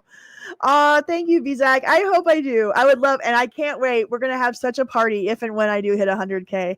We're going to have a whole unboxing of the plaque and everything, of the play button and everything. Thank you guys so very much. I appreciate it. You got your mom into it? That's amazing. Thank you. I'm super excited. For those of you that weren't here earlier, got my little Russian hat guy. Woo. For those of you guys that weren't here earlier, my new video will be coming out this weekend, and it is about 1980s made-for-TV reunion movies when shows from the 50s, 60s, and 70s would reunite for a special movie event. So that's what this weekend's video is all about. So definitely I'm excited for it. This is a fun video. I don't know if it's going to go far and wide. I don't know if it's one of those that will catch on or not, but I think my channel, my subscribers will really like it. So that's what's important. My Nancy McKeon face. Hey, I'll take that. Oh, you didn't miss the stream yet, Vector. We're getting ready to go move on to trivia. And I got to get myself out of this fuzzy camera situation. All right. Come on, Tyson, help me out. So I got the box. Let's see if the actual, I'm just knocking things over left and right. This is what I'm actually going to be smoking. This is strawberry banana. This is my Tyson weed. My Mike Tyson weed. That helped a little bit. Let me see if I can move it down a little bit.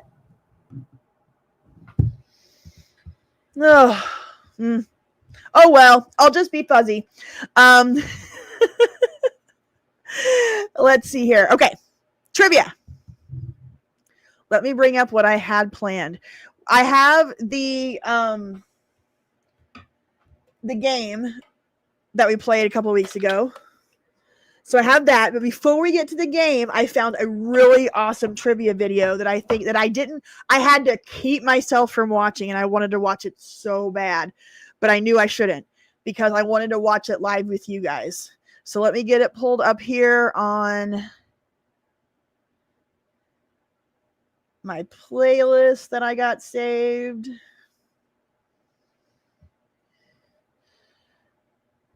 It's coming. If I can find, oh, it's in the other one. I swear, I can't win for losing. I thought it was in my personal account, but it's not. I saved it in my Gen X Life account, so I'm getting there. Live streams, there we are.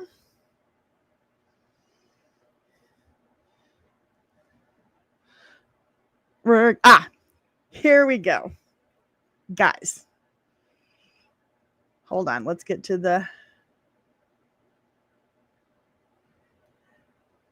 share this tab. Tonight. So you got like all. Welcome back, friends, to Pop Culture Quizzes. So you got like. Sorry, apparently I can't use buttons properly. All right. We are going to do a 30-minute Jeopardy play-along quiz, 1990s edition. I'm super excited. Do I prefer vape over flower? Yes, I do prefer vape over flower in this day and age. I smoked a lot of flower in my life.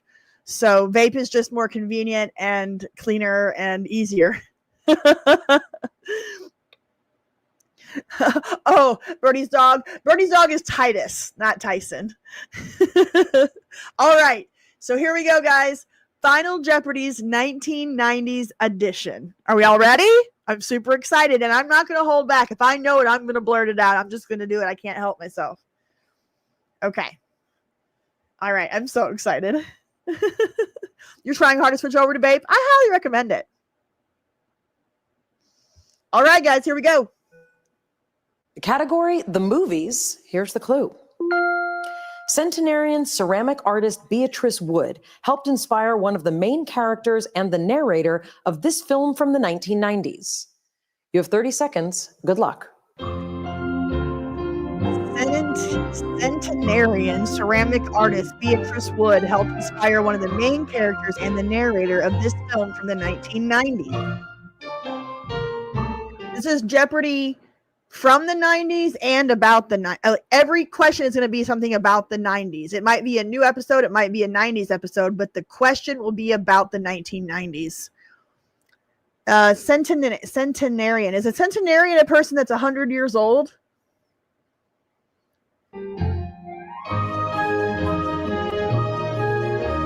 Lounge singer, I think you're right. Because the only, like, if a centenarian is a 100-year-old person, it's got to be Rose from Titanic, right?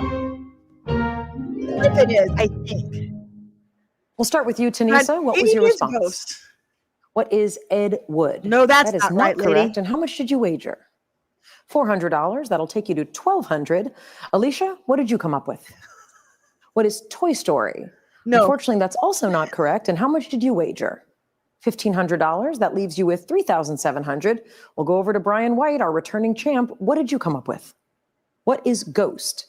That is not correct. Correct response, what is Titanic? Yes! The lead. If it wouldn't have been for Centenarian, I would have never gotten that. And I would have probably went with Ghost as well. But Ghost didn't have a narrator, right? So, yeah, that's Blossom hosting. All right, good deal. This is exciting.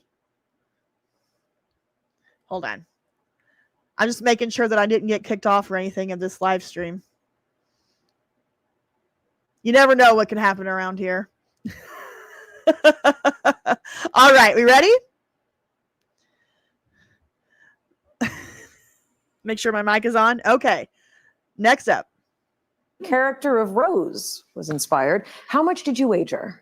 $2,323, leaving you with $11,877. And Brian White, congratulations. You are again our Jeopardy champion with a 2-day total of $32,007. We will see if he can finish out the week a champion. See you all tomorrow. Because he's been in the Senate, I believe, almost since the end of the Civil War. Michael?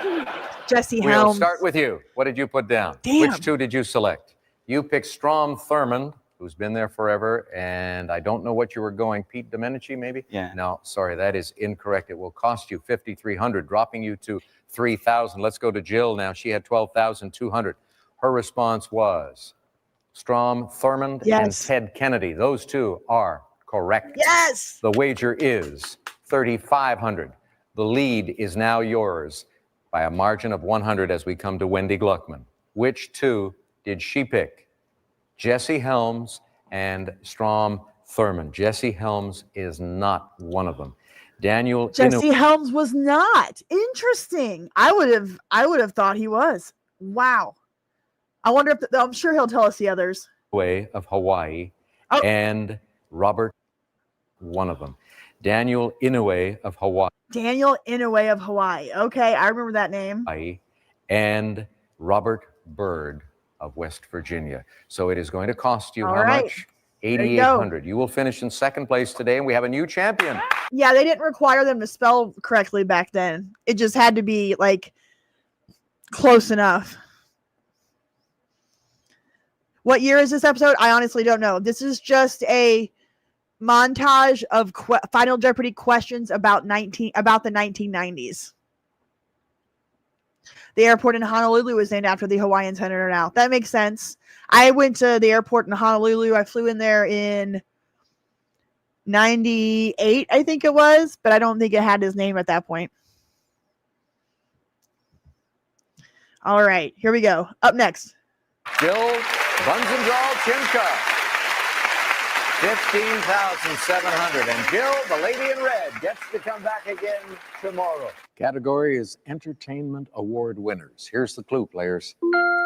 She won a comedy Grammy in the 1980s, a supporting actress Oscar in the 1990s, and a daytime Emmy in the 2000s. This is an easy one. Good luck.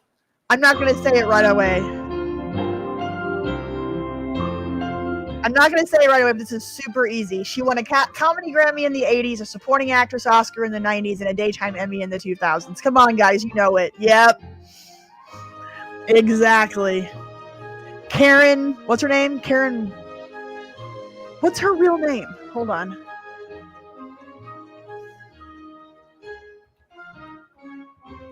Karen Johnson. All right, Vicky, you wrote down That's your her real response name. Immediately after I read the Also known as That Whoopi should Goldberg. mean good news for you. What did you put down?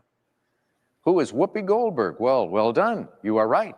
She is the lady. And you will add 2,200 only. That takes you up to 8,000. Michael, on the other hand, took a long time before writing something down, but then he quickly wrote down Bette Midler, and we know that's incorrect. That's all right. What did you lose? 3,201. That drops you down into third place at the moment. Justin still in the lead with 17,800. Did he come up with a whoopster? He did indeed. And his wager, 3,801. A payday today of 21,600. Hey, Amy, if you're going to be all up in my chat talking about who cares and nobody cares and yada, yada, yada, then you can go elsewhere. There's nobody telling you have to be here. We're having a good time. So, I mean, there's no reason to be on here being like, oh, who cares? All right, that's all I'm going to say about that. And now a total of 62,401 for 4 days. Well done, young man. Harry Potter. We're going to say goodbye. We hope you come back with us tomorrow. Oh, okay. All right, folks, which sports superstar are we thinking of with this clue? Take a look. Sports superstars, here we go. This tennis player was ranked #1 for the year, a record 6 times in a row in the 1990s. 30 seconds to figure it out. Good luck.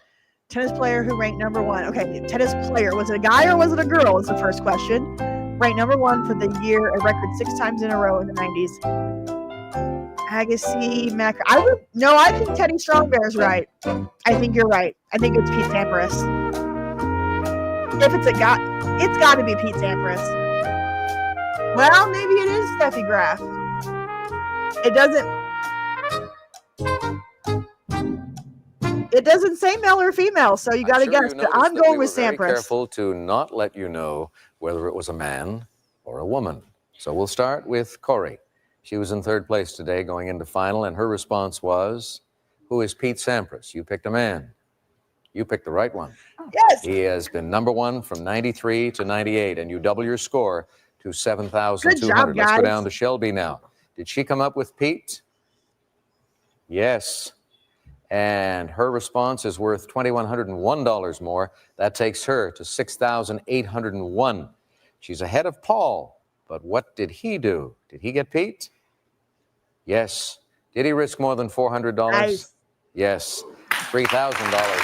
That takes him to 9,800, makes him the new Jeopardy champion. It's as easy as that. Well done. And thank you. All right, Gen Xers, vote its question. Who did Pete Sampras marry in the 90s? Because she took his last name.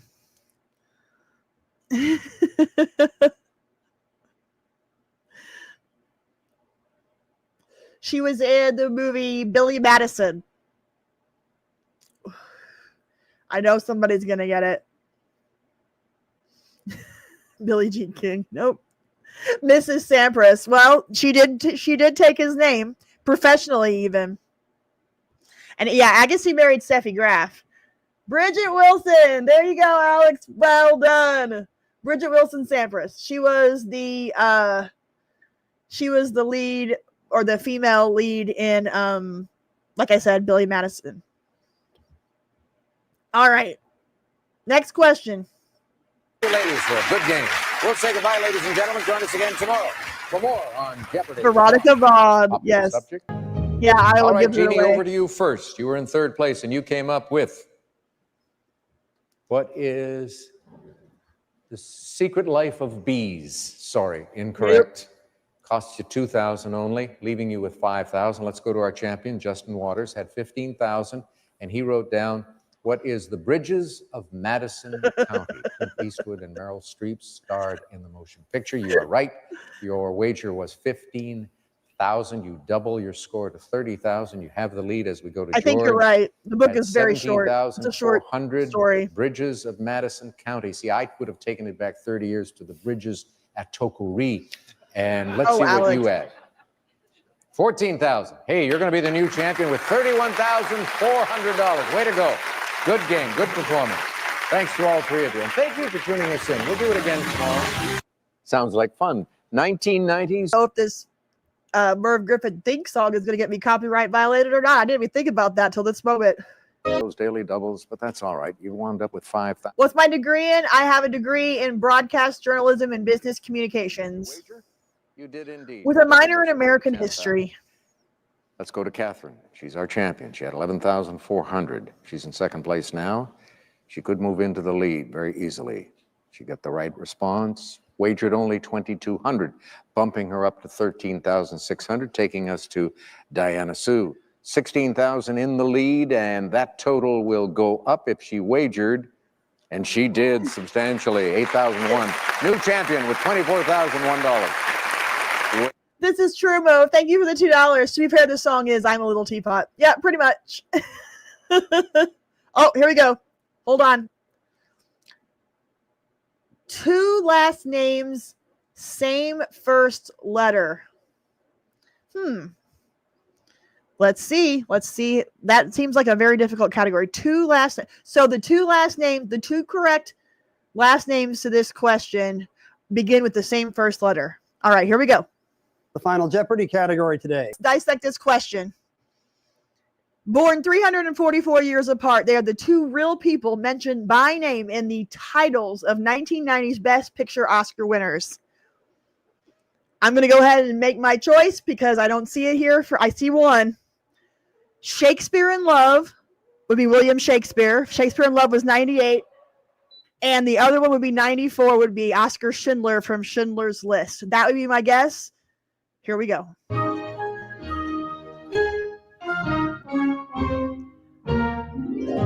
We'll come first to Kelsey Conasvita-Vakrat, who had $2,200.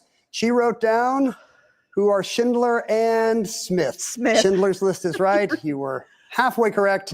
So we're going to have to take away. You wagered nothing at all. You still have $2,200. Ty Patton was in second place with $13,400. Did he get them both? Who are Shakespeare and Schindler. Yeah, Shakespeare in Love, the other. So you are correct. How much did you wager, Ty? Everything but a buck. $13,399. You now have $26,799 and the lead. The pressure is on the champ. I like that question. That was a good question. Did she know it was Schindler and Shakespeare? She got them both. She did. She wagered $10,800. That is just barely enough. $27,000 today, making her a 14-day champion. That was hard. $326,000. But I like that kind of trivia because it was hard, but it was, if you thought your way through it, you could get there. Like, it wasn't so ridiculously out of touch with, like, sometimes trivia gets so detailed and so difficult. It's like, how would anybody know that? But then on the other hand, you get the trivia like we had a couple of weeks ago where it was so easy. It was like, how could anybody not know that? So that was a hard one, but I liked it because it challenged you and it was, you could get there. Maybe not in 30 seconds, but you could get there. $1,000. And we'll be right back here on the Alex Trebek stage tomorrow. We'll see you then. The Alex Trebek stage. We're not going that you had more money to invest. Let's see if you did come up with the correct response. And you did indeed. What is the Macarena? And you will add $3,500. That bumps you up to $7,100, takes us to our champion, That's Frank. hilarious, He had Crystal. $4,400.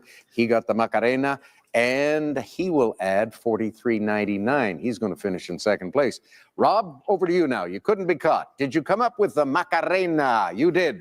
And The hello, Macarena. you're even going through it. $3,500 more. to 15,900. Way to go. Good game, players. Thank you all. And thank you again, ladies and gentlemen, for tuning us in. We'll see you tomorrow. That's okay, Vector. It's all for The fun. 1990s. We all remember the 90s, don't we? Here We is do. the clue, players. The seventh and last American to stay there was aerodynamic scientist Andy Thomas with 130 days there in 1998. 30 seconds. Good luck.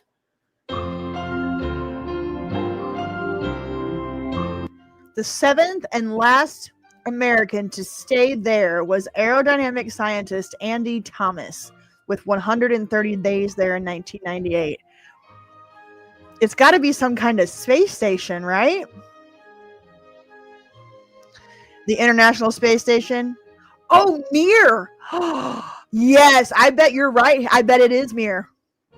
Because that was different from the International Space Station, right? Easy final. Let's see how bright our players were. Pat, we start Good with job, you. You guys. had 10,100. And you wrote down, what is Mir? The space station Mir. You're correct. Way to go. And Way to go, everybody. Good job. 6,000. That takes you to 16,100. Now we go to the middle. Christine Muldoon. Did she come up with the space station Mir? She's not looking very happy. International Space Station. No, it is not Mir. I thought somebody might come up with the newer version. You lost everything. You're down to 0. Over to Rachel Liptak now, the champion. We're looking for Space Station Mir. No, you picked the International Space Station. Also, you lost 8,000. You'll finish in second place. Your but father you did all worked right on this week. that? And How last. Pat cool Butler, is that? congratulations, young man. You've won $16,100. That's awesome, Greg.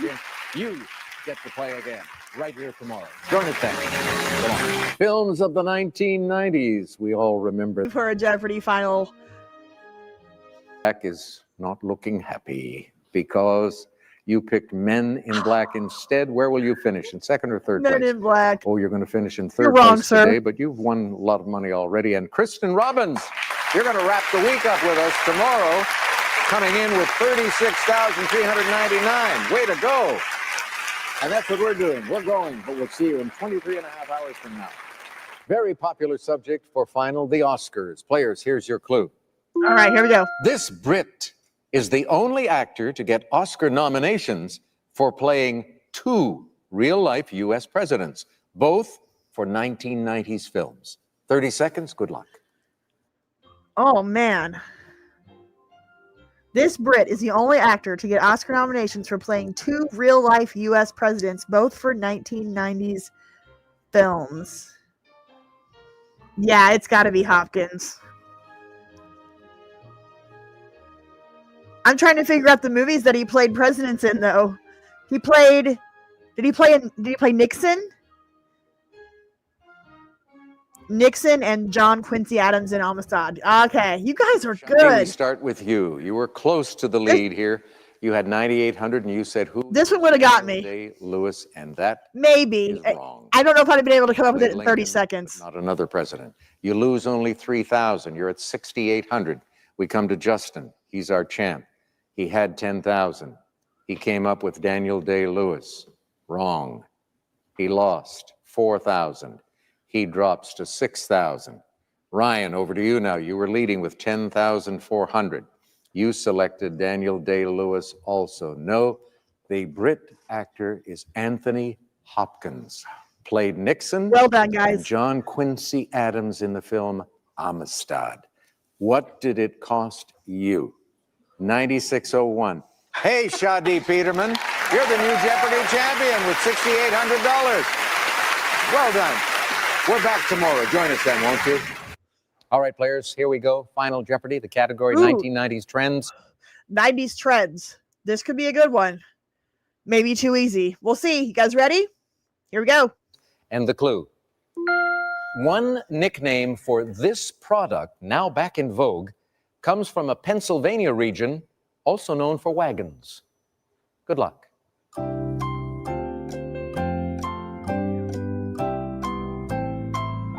One nickname for this product, now back in vogue, comes from a Pennsylvania region also known for wagons. Oh. Hey, Blazing Dragon, glad you're back. Yeah, this is not easy at all. Nickname for a product now back and go. Men are doing it, and a lot of women too. Mona, we'll go to you first. You were in third place with 2,400. What did you put down as the product? You couldn't come up with anything? No. Oh, that's too bad. What did it cost? Well, it didn't cost you anything. Okay. You. Yeah, everybody's like, I got nothing. Oh, Chia Pet, Quaker Oats, Birkenstocks. I don't know, guys. Maine at 2,400 as we go to Gary Frank to your left. He had 6,300 and he's shaking his head. Nobody got this. He was going hard. to write what Lancaster. Lancaster? No. It's in Pennsylvania. 6,299 is what you lose, so you're down to $1 as we. This is when you were like, what is something that's never been in my kitchen? Who are two people who've never been in my kitchen? Come to JJ. Is this going to be 3 days in a row where you don't get the final Jeopardy and yet win the game? You came up with what is Conestoga. You're in the right area. Of course, stogie, cigar, which is what we were going for. We would have accepted stogie or cigar, but not Conestoga, even though the name comes from that. Right. So it is going to cost you how much? 3,131. Well, you wind up with 6,869, and for the third day in a row. I gotta be honest, I think that was kind of bullshit. So he says Conestoga, but it was stogie, but isn't. I don't like whoever came up with that question or answer or however you want to do it. I don't like that one. That was BS. You've done it. 14,957. Maybe not so happy because you risked everything, so you're down to 0. Let's come to Sharon at 4,100, shaking her head, and she wrote The Commitments. What are The Commitments? It was a movie. It was? I didn't even see that one. Didn't know it had a soundtrack. All right, you're down to 100 because you risked 4,000. Okay, if it is Disney, then it'd be Beauty and the Beast, but it's got to be Bodyguard. There's no way it's not Bodyguard. Full House, we come to you now. What did you put down? What is Dirty Dancing? Okay, that's 89, so wrong decade, sir. And, I mean, Bodyguard was essentially a Whitney Houston album. No, the correct response, because it had all those hit tunes by Whitney Houston, was The Bodyguard. It's the best-selling soundtrack of all time, I understand. So it's going to cost Ulhas some money. How much? 1,801. That drops you to $45.99, but that's okay. You're still the new champion. And you get to come back tomorrow, Ulhas. We'll see. Okay, the movie came out in late 87. The soundtracks were... They had two soundtracks that came out in 88 and 89, The Dirty Dancing. But you're right. The movie technically came out in 87. And I appreciate the specificity. Everything's in the details. Thank you for tuning us in. Song category is the Academy Awards. Here comes the clue. Here we go. Players. One of the two Best Picture winners in the 1990s with one-word titles. You have 30 seconds. Good luck.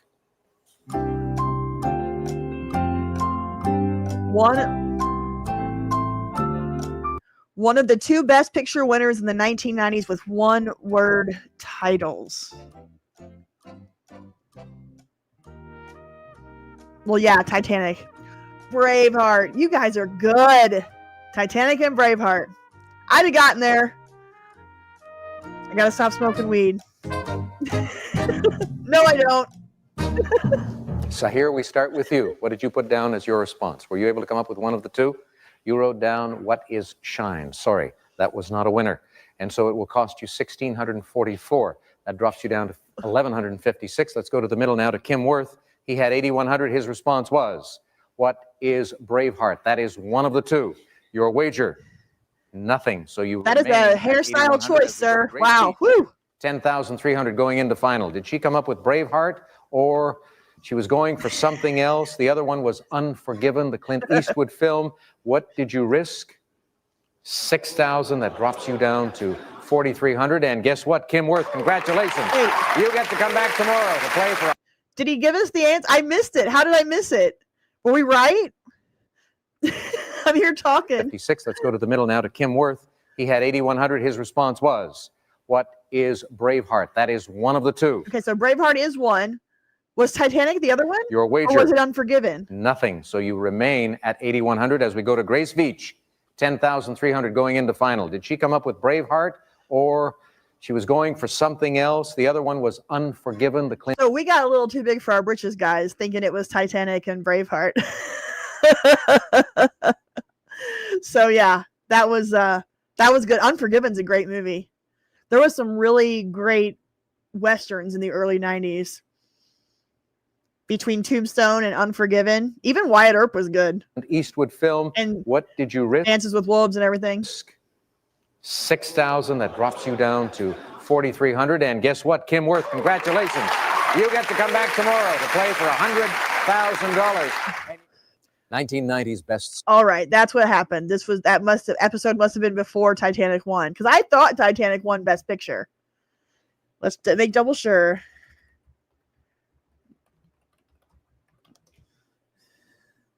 Yes. Okay. So this must have been 97. That episode must have been in 97 before Titanic won in 98. Yeah. So that wasn't very fair. So we were right. We didn't get too big for our britches. I apologize. All right. 1990s bestsellers. This episode looks like it was in the 90s. So let's see what happens here. Sellers is what the Final Jeopardy is all about. In a moment, gentlemen, you'll get the clue. You'll have 30 seconds to write down the question. Oh, I love the look of this old Jeopardy. It's so good. Mo, $2. Thank you so much. I liked Wyatt Earp, but it was called Tombstone. I know, that's what I said. I love Tombstone.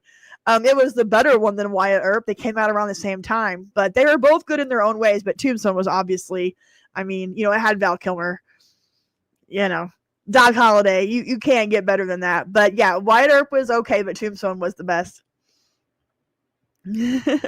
Yeah, this looks early to mid 90s, so keep that in mind as we're answering this. Ready?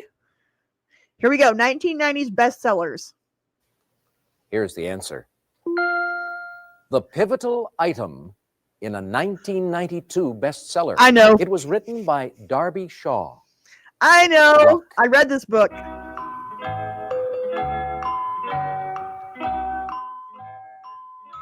I'm going to go ahead and say it because I'm not going to wait for y'all. It is The Pelican Brief. This was a John Grisham book and a John Grisham movie. And Darby Shaw was played by Julia Roberts. And Denzel Washington was also in the movie. But yeah, this is The Pelican Brief. Because I remember the name Darby Shaw. You just can't forget that. A universal look of agony on the faces of our contestants. Can I be today. that? It would help so much if you had seen the film that was made of this bestseller. We're going to start over here with David Stewart. Did he put anything down? Yes, Pelican Brief was Grisham's third book. He had The Firm, The Client, and then The Pelican Brief. And then, of course, he had more out. Well, no. A Time to Kill was his first book. But the movie wasn't made until later. So it was A Time to Kill, The Firm, The Client, and Pelican Brief. The movies didn't come out in the same order as the books. They weren't all connected. They were all different stories. But A Time to Kill was his first book. But the first movie was The Firm, then The Client, then The Pelican Brief. As his response, nothing. What did he wager? 900. That leaves him with 5,700. Let's go to the middle to Bob Slyman. He had 7,300. Did he put anything down? What is a will? No. What did it cost you? 7,000, leaving you with 300. This may work out for David. Who knows? Jay Delahanty played very well, was leading with 8,900. Did he come up with the item? Did not. These guys did not get Darby it. Shaw was the young lady in the John Grisham book, The Pelican Brief. She wrote The Pelican Brief. It is going to cost Jay 5,700, leaving him with 3,200 and making David Stewart champion for another day on Jeopardy with a two-day total of $19,800. Yeah. The ending of the movie was better than the book. I would agree with that. Actually, The Firm was the first R-rated movie that I went to see by myself, like without a parent or whatever. I was in high school when it came out, and I was too young for an R-rated movie, but I went anyway with my friends. Finish. Gentlemen, thank you for the game. It was so very exciting. We'll say goodbye, ladies and gentlemen. Join us again tomorrow. So Gotcha. All right, players, although you're newcomers, you know the drill. You've got 30 seconds to come up with a response in question form to this clue in the category 1990s Africa. 1990s in Africa. 1994, These two African countries' presidents, Habyarimana and Ntaryamira, died in a plane crash. Good luck. Oh, God. In 1994, these two African countries' presidents I can't even say those, died in a plane crash.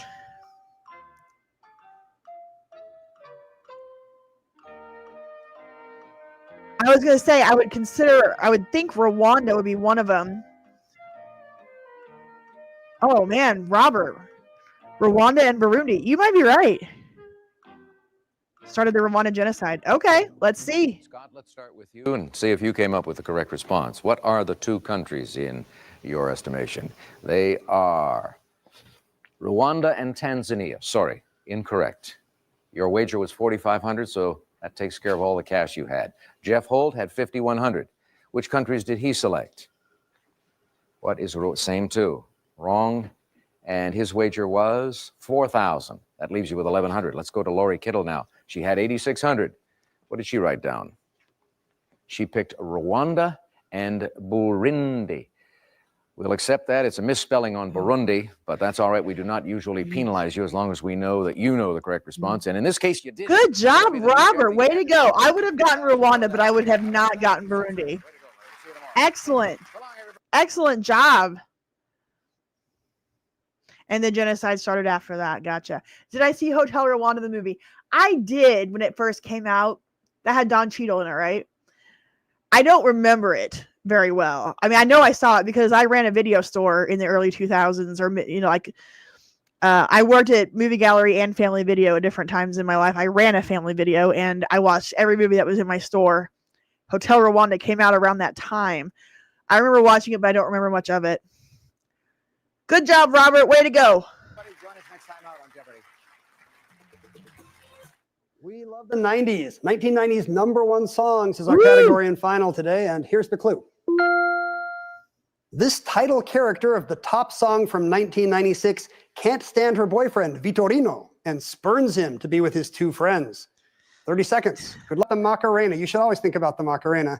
No, he didn't. Who is Carmen? He wagered all but 1,000. So that drops him down to third. Deanna Crumhansel had 9,400. Did she come up with the Macarena? No. Oh my God. How big did you wager? 8201 will knock her down to second place with 1,000. I apologize, I didn't mean to scream, but how did they not get that? Three-day Jeopardy champion. That interestingly shows just a total culture change, because the earlier one was closer to the 90s that had that question. Everybody got it. And this one obviously is in the last couple of years, and only one of them got it. That's interesting. $35,200. That's the power of the Macarena right there. Have a great weekend. We'll see you on Monday. A competitive match that will most certainly come down to how our players contend with the category landlocked countries. Here is the clue. Losing its ocean access in 1993, this African Union member is the most populous landlocked nation with 110 million people. You have 30 seconds. Oh, God. Is it Ethiopia? Is it completely landlocked? Okay. See, I wouldn't have got this one. I do not know my African geography very well. And it changes. It's changed a lot in 30 years.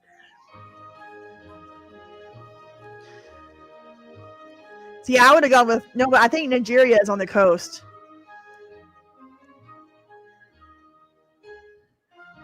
Yeah, I gotta say, I would go with Ethiopia. A look of consternation on all three players' face as I read the clue. Marissa, you had $9,200. Did you come up with the right response? You wrote down, what is shad? No, that is not correct. And what will it cost you? Everything. So you go to zero. Michael Colton, you had $11,600. Okay. What did you come up with?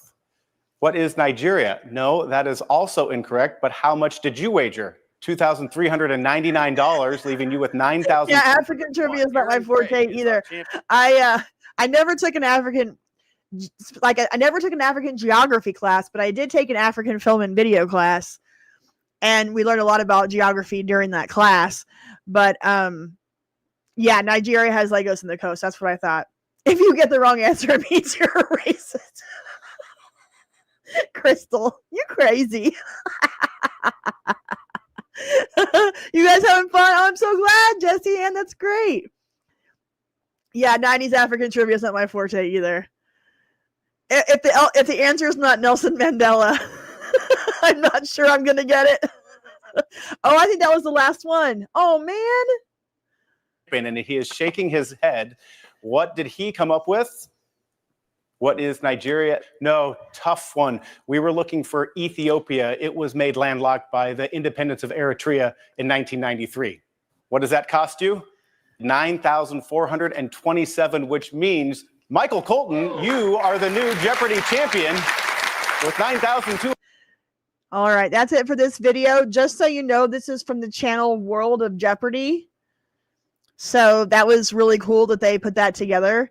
I don't think that they have any others, but let's go look and see if they have any other 90s based videos. If they don't, we are going to watch, or we're going to go move on to my video, my trivia game. Let's see. I want to do something that's based on 80s or 90s, you know. 90s edition.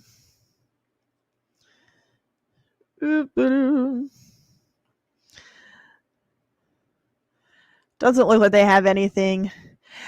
Well, here, this is kind of neat. One question from every year of Jeopardy. Would you guys like to try that one? We can either do the video, one question from every year of Jeopardy from 1984 to 2025, or we can move on to my game. It was difficult. You want to do that? One question from every year? Okay. All right. We'll do one question from every year, and then we'll play a little bit on the board game. It's almost, oh my God, I'm going on 3.5 hours here. We're not going to get to fun videos tonight. We're going to have to end with trivia, but still, we're going to have fun. This is a long one.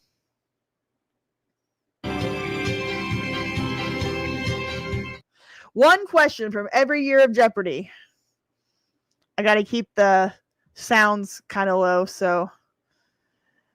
All right. Are you guys ready? Here we go. Jeopardy! Since 1970, the only cabinet... Hold on, real quick. The category is American government. This kind of went kind of fast. Since 1970, the only cabinet department not headed by a secretary. Now remember, this was 1984. Since 1970, the only cabinet department not headed by a secretary. Well, department. That's got to be the same as today. By a secretary. Good luck. The Justice Department, right, is headed by the Attorney General. I would think. Yeah, the Attorney General, Department of Justice. What is the Department of the Treasury? That is incorrect. How much money did you wager? 3,100. That leaves you with a total of 100. We go down to the end. Denise Stewart. 200. What was your question? Oh, earlier when I was talking about SNL season 25 and 99, I said Keenan. You're right. Kenan Thompson wasn't in until like the 29th. You're right. He was on Felicity around that time and doing all that and all that stuff. Keenan and Kel. You're left with 200. And that means we go now to the man who was leading, Larry Silverman. What was your final Jeopardy question? What is HUD? That also is incorrect. At the moment, Denise is leading 200 to 100 over Nancy. How much did Larry invest? 7,000. That leaves him with a total of 3,000. And you are the Jeopardy champion today, Larry. Nice going.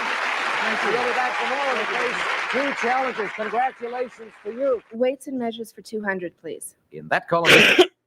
Wait, did he ever give? Was it the Department of Justice? Did he ever say it? I gotta stop talking sometimes. I'm sorry, guys. Health, education, and welfare. Health, education, and welfare. That is incorrect. How much money did you risk? 7,000. You're left with 200. And that means we go now to the man who was... Yeah, health, education, and welfare was, in 1979, that was changed because Carter created the Department of Education. So they broke up health, education, and welfare did the Department of Health and Human Services and Education and put them into two departments. But did he ever say that it was the Department of Justice? We'll find out. Leading Larry Silverman, what was your final Jeopardy question?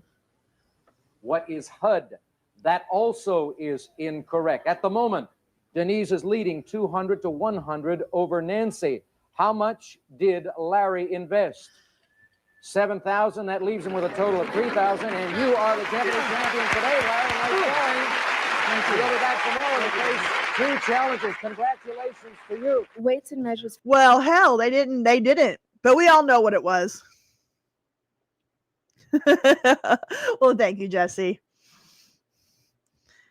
But we all know it was the Department of Justice because we're that smart, right? All right, from 1985. For 200, please. In that column, this clue, song which could have... Weights and measures. Song which could have been titled, I Love You 5 Pecs.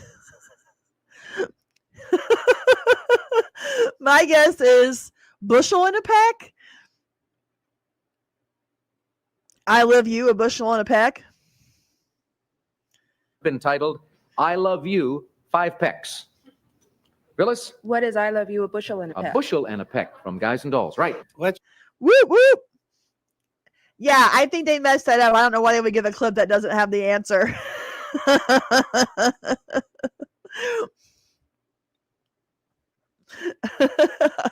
All right, here we go. Let's try Dynasties for 100. The answer in the upper right-hand corner is this. Playboy publisher Hugh begat Playboy Enterprises president Christie. Hefner. Marvin? What is Hefner? Right. Presidents for 400, please. The answer there is a daily double. That was a very quick. Yeah, this is a very fast-paced question every season kind of a thing. All right, we're doing a daily double from 1986 or 1987. Phyllis, you can see the score. You are in second place. You trail Ken by $550. And this one is a response you will deal with all by yourself. How much do you want to risk on presidents? Let's try 400, please. For $400, here is the clue for you alone. While President Lincoln gave one in 1863, President Eisenhower had one from 1951 until his death. Hold on. What's the category? How much do you want to risk? Hold on. Sorry, I get to yapping and I don't pay attention. Oh, it's just presidents. Let's try that. Let's go again. Alone. While President Lincoln gave one in 1863, President Eisenhower had one from 1965. What, an address? Are they doing a play on words? While President Lincoln gave one in... So Lincoln gave the Gettysburg Address, and then President Eisenhower had one address until from 1951 until his death. Is that what they're trying to say? 1863. President Eisenhower had one from 1951 until his death.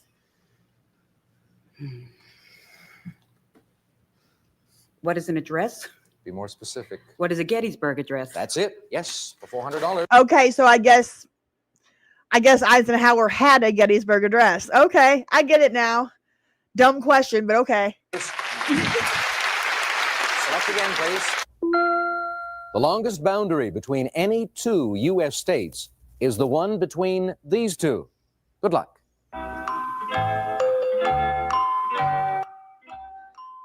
The longest boundary between any two U.S. states is the one between these two.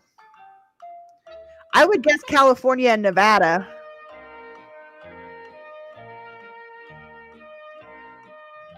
Yeah, Eisenhower must have lived in Gettysburg. That makes sense. Yeah, California and Nevada would be what I would guess as well. That's the only one that really makes sense. All right, we're going to begin with Molly. She was tied with Vernon at $3,200. Let's see if she came up with the correct response. What two states did you put down, Molly? What is California and Nevada? Sorry, that's wrong. It's that's not. 600 and some miles. How much did it cost you? $3,198, leaving you with $2. Vernon, let's take a look at yours. Brad, you were tied Brad with Molly. says Texas and New Mexico. Same thing. What is California and Nevada? How much did you lose? Everything. She's beating you by $2 right now, Vernon. I think you might have. You might have, Returning Brad. champion Dave, 11,800 and the lead. Did he get the right states? What are New York and Pennsylvania? No, you forgot about Texas and Oklahoma. Texas and You didn't forget about Oklahoma. it. 900 Way to miles go, there. How much is it going to cost? And yeah, I noticed there's cursive. You'll see a lot of cursive writing in Final Jeopardy in the 80s. That is correct. You know how I am about my cursive. Good job, Higgy04. Way to go. You. 5,000 even, leaving you with 6,800, and that's still pretty good going. You remain Jeopardy champion with a two-day total of 14,001, Dave, so we'll see you tomorrow. Oh, my darling, it's the theme from High Noon. Bob, what is Clementine? Do Not Forsake Me, oh, my darling. You have it. Oh. Biology for 400. That was really, really fast. What is... Oh, my darling, it's the theme from High Noon. I honestly didn't know. That went by so fast. The theme from High Noon. Bob, what is Do Not Forsake Me, oh, my darling. You have it. I'd like biology for 400, please. The answer there is the Daily Double. You picked the right... All right, the category is biology. We're doing a daily double. It looks like we're in the early 90s. category. Although you have just $600, you can risk up to 1,000. I'll risk 1,000. For 1,000, then, in biology, here comes your clue. On land, this class of vertebrates can absorb oxygen through the skin, provided it's moist. Oh, I hate that word so much. Oh, I hate that word. Okay, on land, this class of vertebrates can absorb oxygen through their skin, provided it's M-word. Would that be a crocodile or an alligator or something like that? Just amphibian. Okay, that's a class of vertebrates. Okay, gotcha. What are amphibians? You are right, and you now have $1,600. Well done. I went down too far. Yeah, it has to class. Got it. Vertebrates. Amphibians. Got it. Right in the thick of this. Go again. Final Jeopardy category today is Poetry, In a moment, 1991. I'll give our players the clue. They will then have 30 seconds to write down the question. Here Ooh, I don't remember this set. Do you guys remember this set? Look at this. Hold on. Are amphibians? You are right, and you now have $1,600. You're right in the thick of this. Go again. Final Jeopardy category today Hold on. is poetry. I don't remember this set with the graphics like this. This must have been very short-lived because that is heinous. Moment, I'll give our players the clue. They will then have 30 seconds to write down the question. Here is today's Final Jeopardy answer. Robert Browning's poem about him contains the line, "Rats, they fought the dogs and killed the cats." Good luck. What about him? Oh, man. Robert Browning's... Hold on. Robert Browning's poem about him contains the line, "Rats.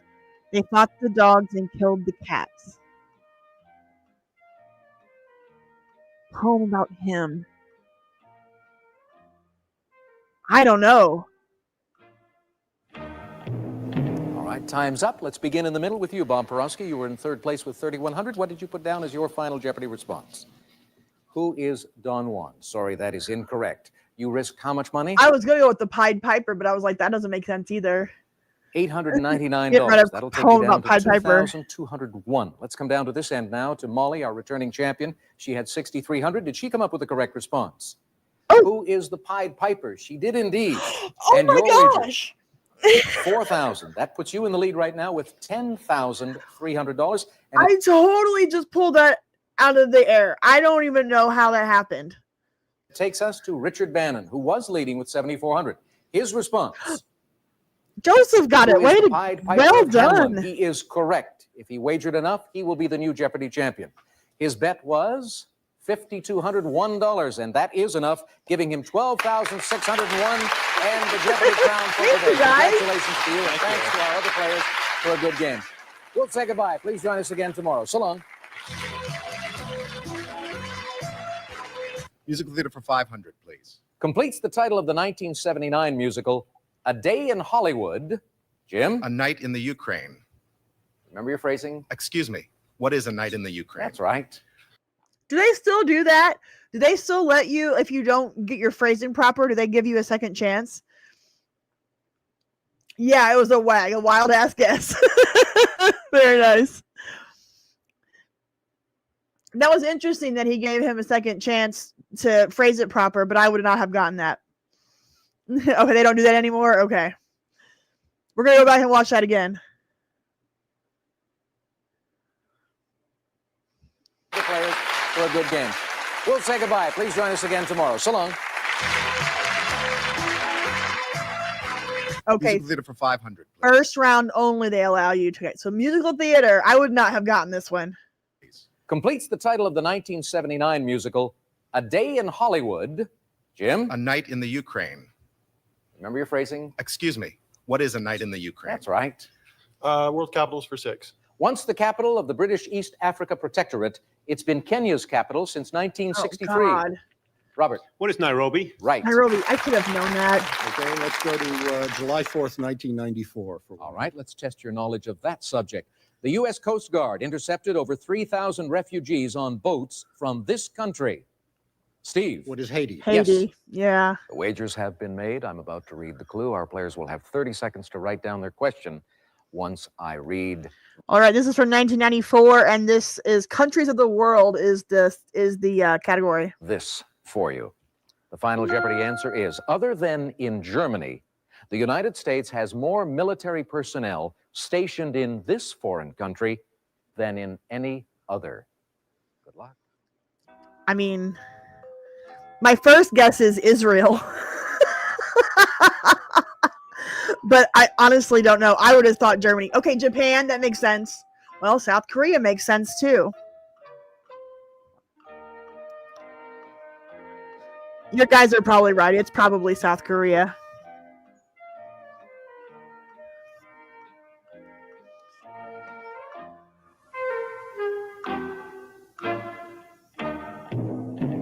This has been a great way to kick off our 12th season. Mark, we're going to begin with you. You were in third place with 4,400. Let's see what you put down as your response to our clue. What is the Philippines? I'm sorry, that is wrong. We have pulled out of the Philippines considerably, as you know. Let's see your wager. $299. All right, that'll drop you down a bit to $4,101, and it'll take us to Isaac Siegel, our four-time champion, who has won $56,700 up to this point. He's got his fingers crossed. His response: what is Korea? Sorry, that is wrong. Your wager, $4,699. With $1 on the scoreboard, it doesn't look as if you're going to be a five-time champ. Kathy, we come to you now. You had the lead with 6,700. As you know. You put down, I get the feeling you put down Korea also. The correct response is, what is Japan? Japan. So it's going to cost you as... Somebody had it. Where was it? Brad. Way to go. Joseph got it. Higgy got it. Vector got it. All right. Yep. Good job, guys. Way to go. Robert, you said Japan as well? Good job. We're going to go through the 90s, and after we get to 99, we're going to stop with this, and we're going to call it a night. All right? I think we're in like 92 or 93 at the moment. Good job, everybody. Well, Kathy, how much? 2,800. That will take you all the way down to 3,900. And Mark Tamaris with 4,101. You're the new Jeopardy champion as we start off this 12th season. We will see you tomorrow. Thank you for tuning us in, everyone. So long. Young people for 100, please. Amen to this leader whose statue represents Utah in Washington, D.C.'s Statuary Hall. Brigham Young. Who is Brigham Young? Kathy again. Who is Brigham Young? Yes. 19th century sport. Some of these go so fast. This is 97. Oh, we're already to 97. Woo. Overpull. My bad. Sports for 800. Answer there. Hold on. The category is 19th century sports. All right. Get your thinking caps on, boys and girls. Daily double. Well, a moment ago, you had about a $5,000 lead. You now have a $10,000 lead over your nearest opponent. Let's try 3,000. Okay. You really want to clean up on this last day, I think. Here is the clue in 19th century sports. They were successively stuffed with feathers, molded of gutta percha, and wound with rubber. The baseball? What are golf balls? You are correct. Oh, golf balls. 16,600. Melissa, Todd, and Lance are about to try to come up with a correct response in the category Oscar nominees. You've got 30 seconds. Here is the clue. Nominated for an Oscar in 1998, she was an original founding member of the Screen Actors Guild. Good luck. Oh, my Lanta. Oscar nominees. Nominated for an Oscar in 1998. She was an original founding member of the Screen Actors Guild. Oh, my God. Well, that was the year that Gwyneth won, but we know it wasn't Gwyneth. Somebody from the 40s or 50s. Anybody know? Hepburn. I think Betty Davis was already dead by then. And Hepburn. Helen Hayes. The lady from Titanic wasn't nominated for an Oscar, was she? Gloria Stewart. Greg went with Gloria Stewart. In 98, that would have been my guess. Yeah. All right. Here we go. On the program, I know you got in the hole, you tried to get out, fell back again, and the signaling button just wasn't your friend today. Let's see if you came up with the correct response to this. This was a toughie, I thought. Hey, you got it. Gloria Stewart in the film Titanic. Well done, Absolutely. everybody. Well done. Joined the Screen Actors Guild in 1933, and you double your score to 400. Let's see if it helps. Todd has 5,000. What did he come up with? Who is Kate Winslet. Kate Winslet. The other one. Okay, yes. Pick somebody nice. You risked 1,000, so you dropped to 4,000. Now we come to Lance Johnson. Had an insurmountable lead. 11,300, and he couldn't come up with Gloria Stewart, so Didn't see the movie. You didn't see the movie yet? Nope. Oh, you're one of the few. $1,000 is all you lose, though, and that leaves you with 10,300 and gives you a two-day total of 20,899. And you get to come back to wrap up the week tomorrow. We'll see you then, Lance. All right. And we hope to have you here as well. Take care. Movie people for 200, please. He's just groovy as the actor who plays Austin Powers, baby. Well, that's an easy. Oh, it's the kids' Jeopardy. That's a good way to end the night. We all know this one. Of course, it's Mr. Mike Myers. Zach. Who is Mike Myers? Right. Movie Mice for 1,000. A Greek chorus of mice sang and read the title cards of this 1995 classic. Lenore. What is Babe? Babe, good for 1,000. Babe is one of my favorite movies of all time. Freaking love Babe. I want my mom.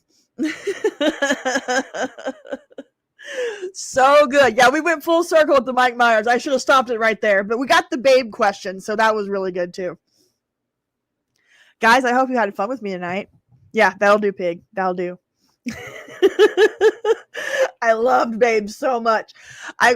Real quick before I wrap up, Babe came out the summer I graduated from the summer after I graduated from high school, summer of 95.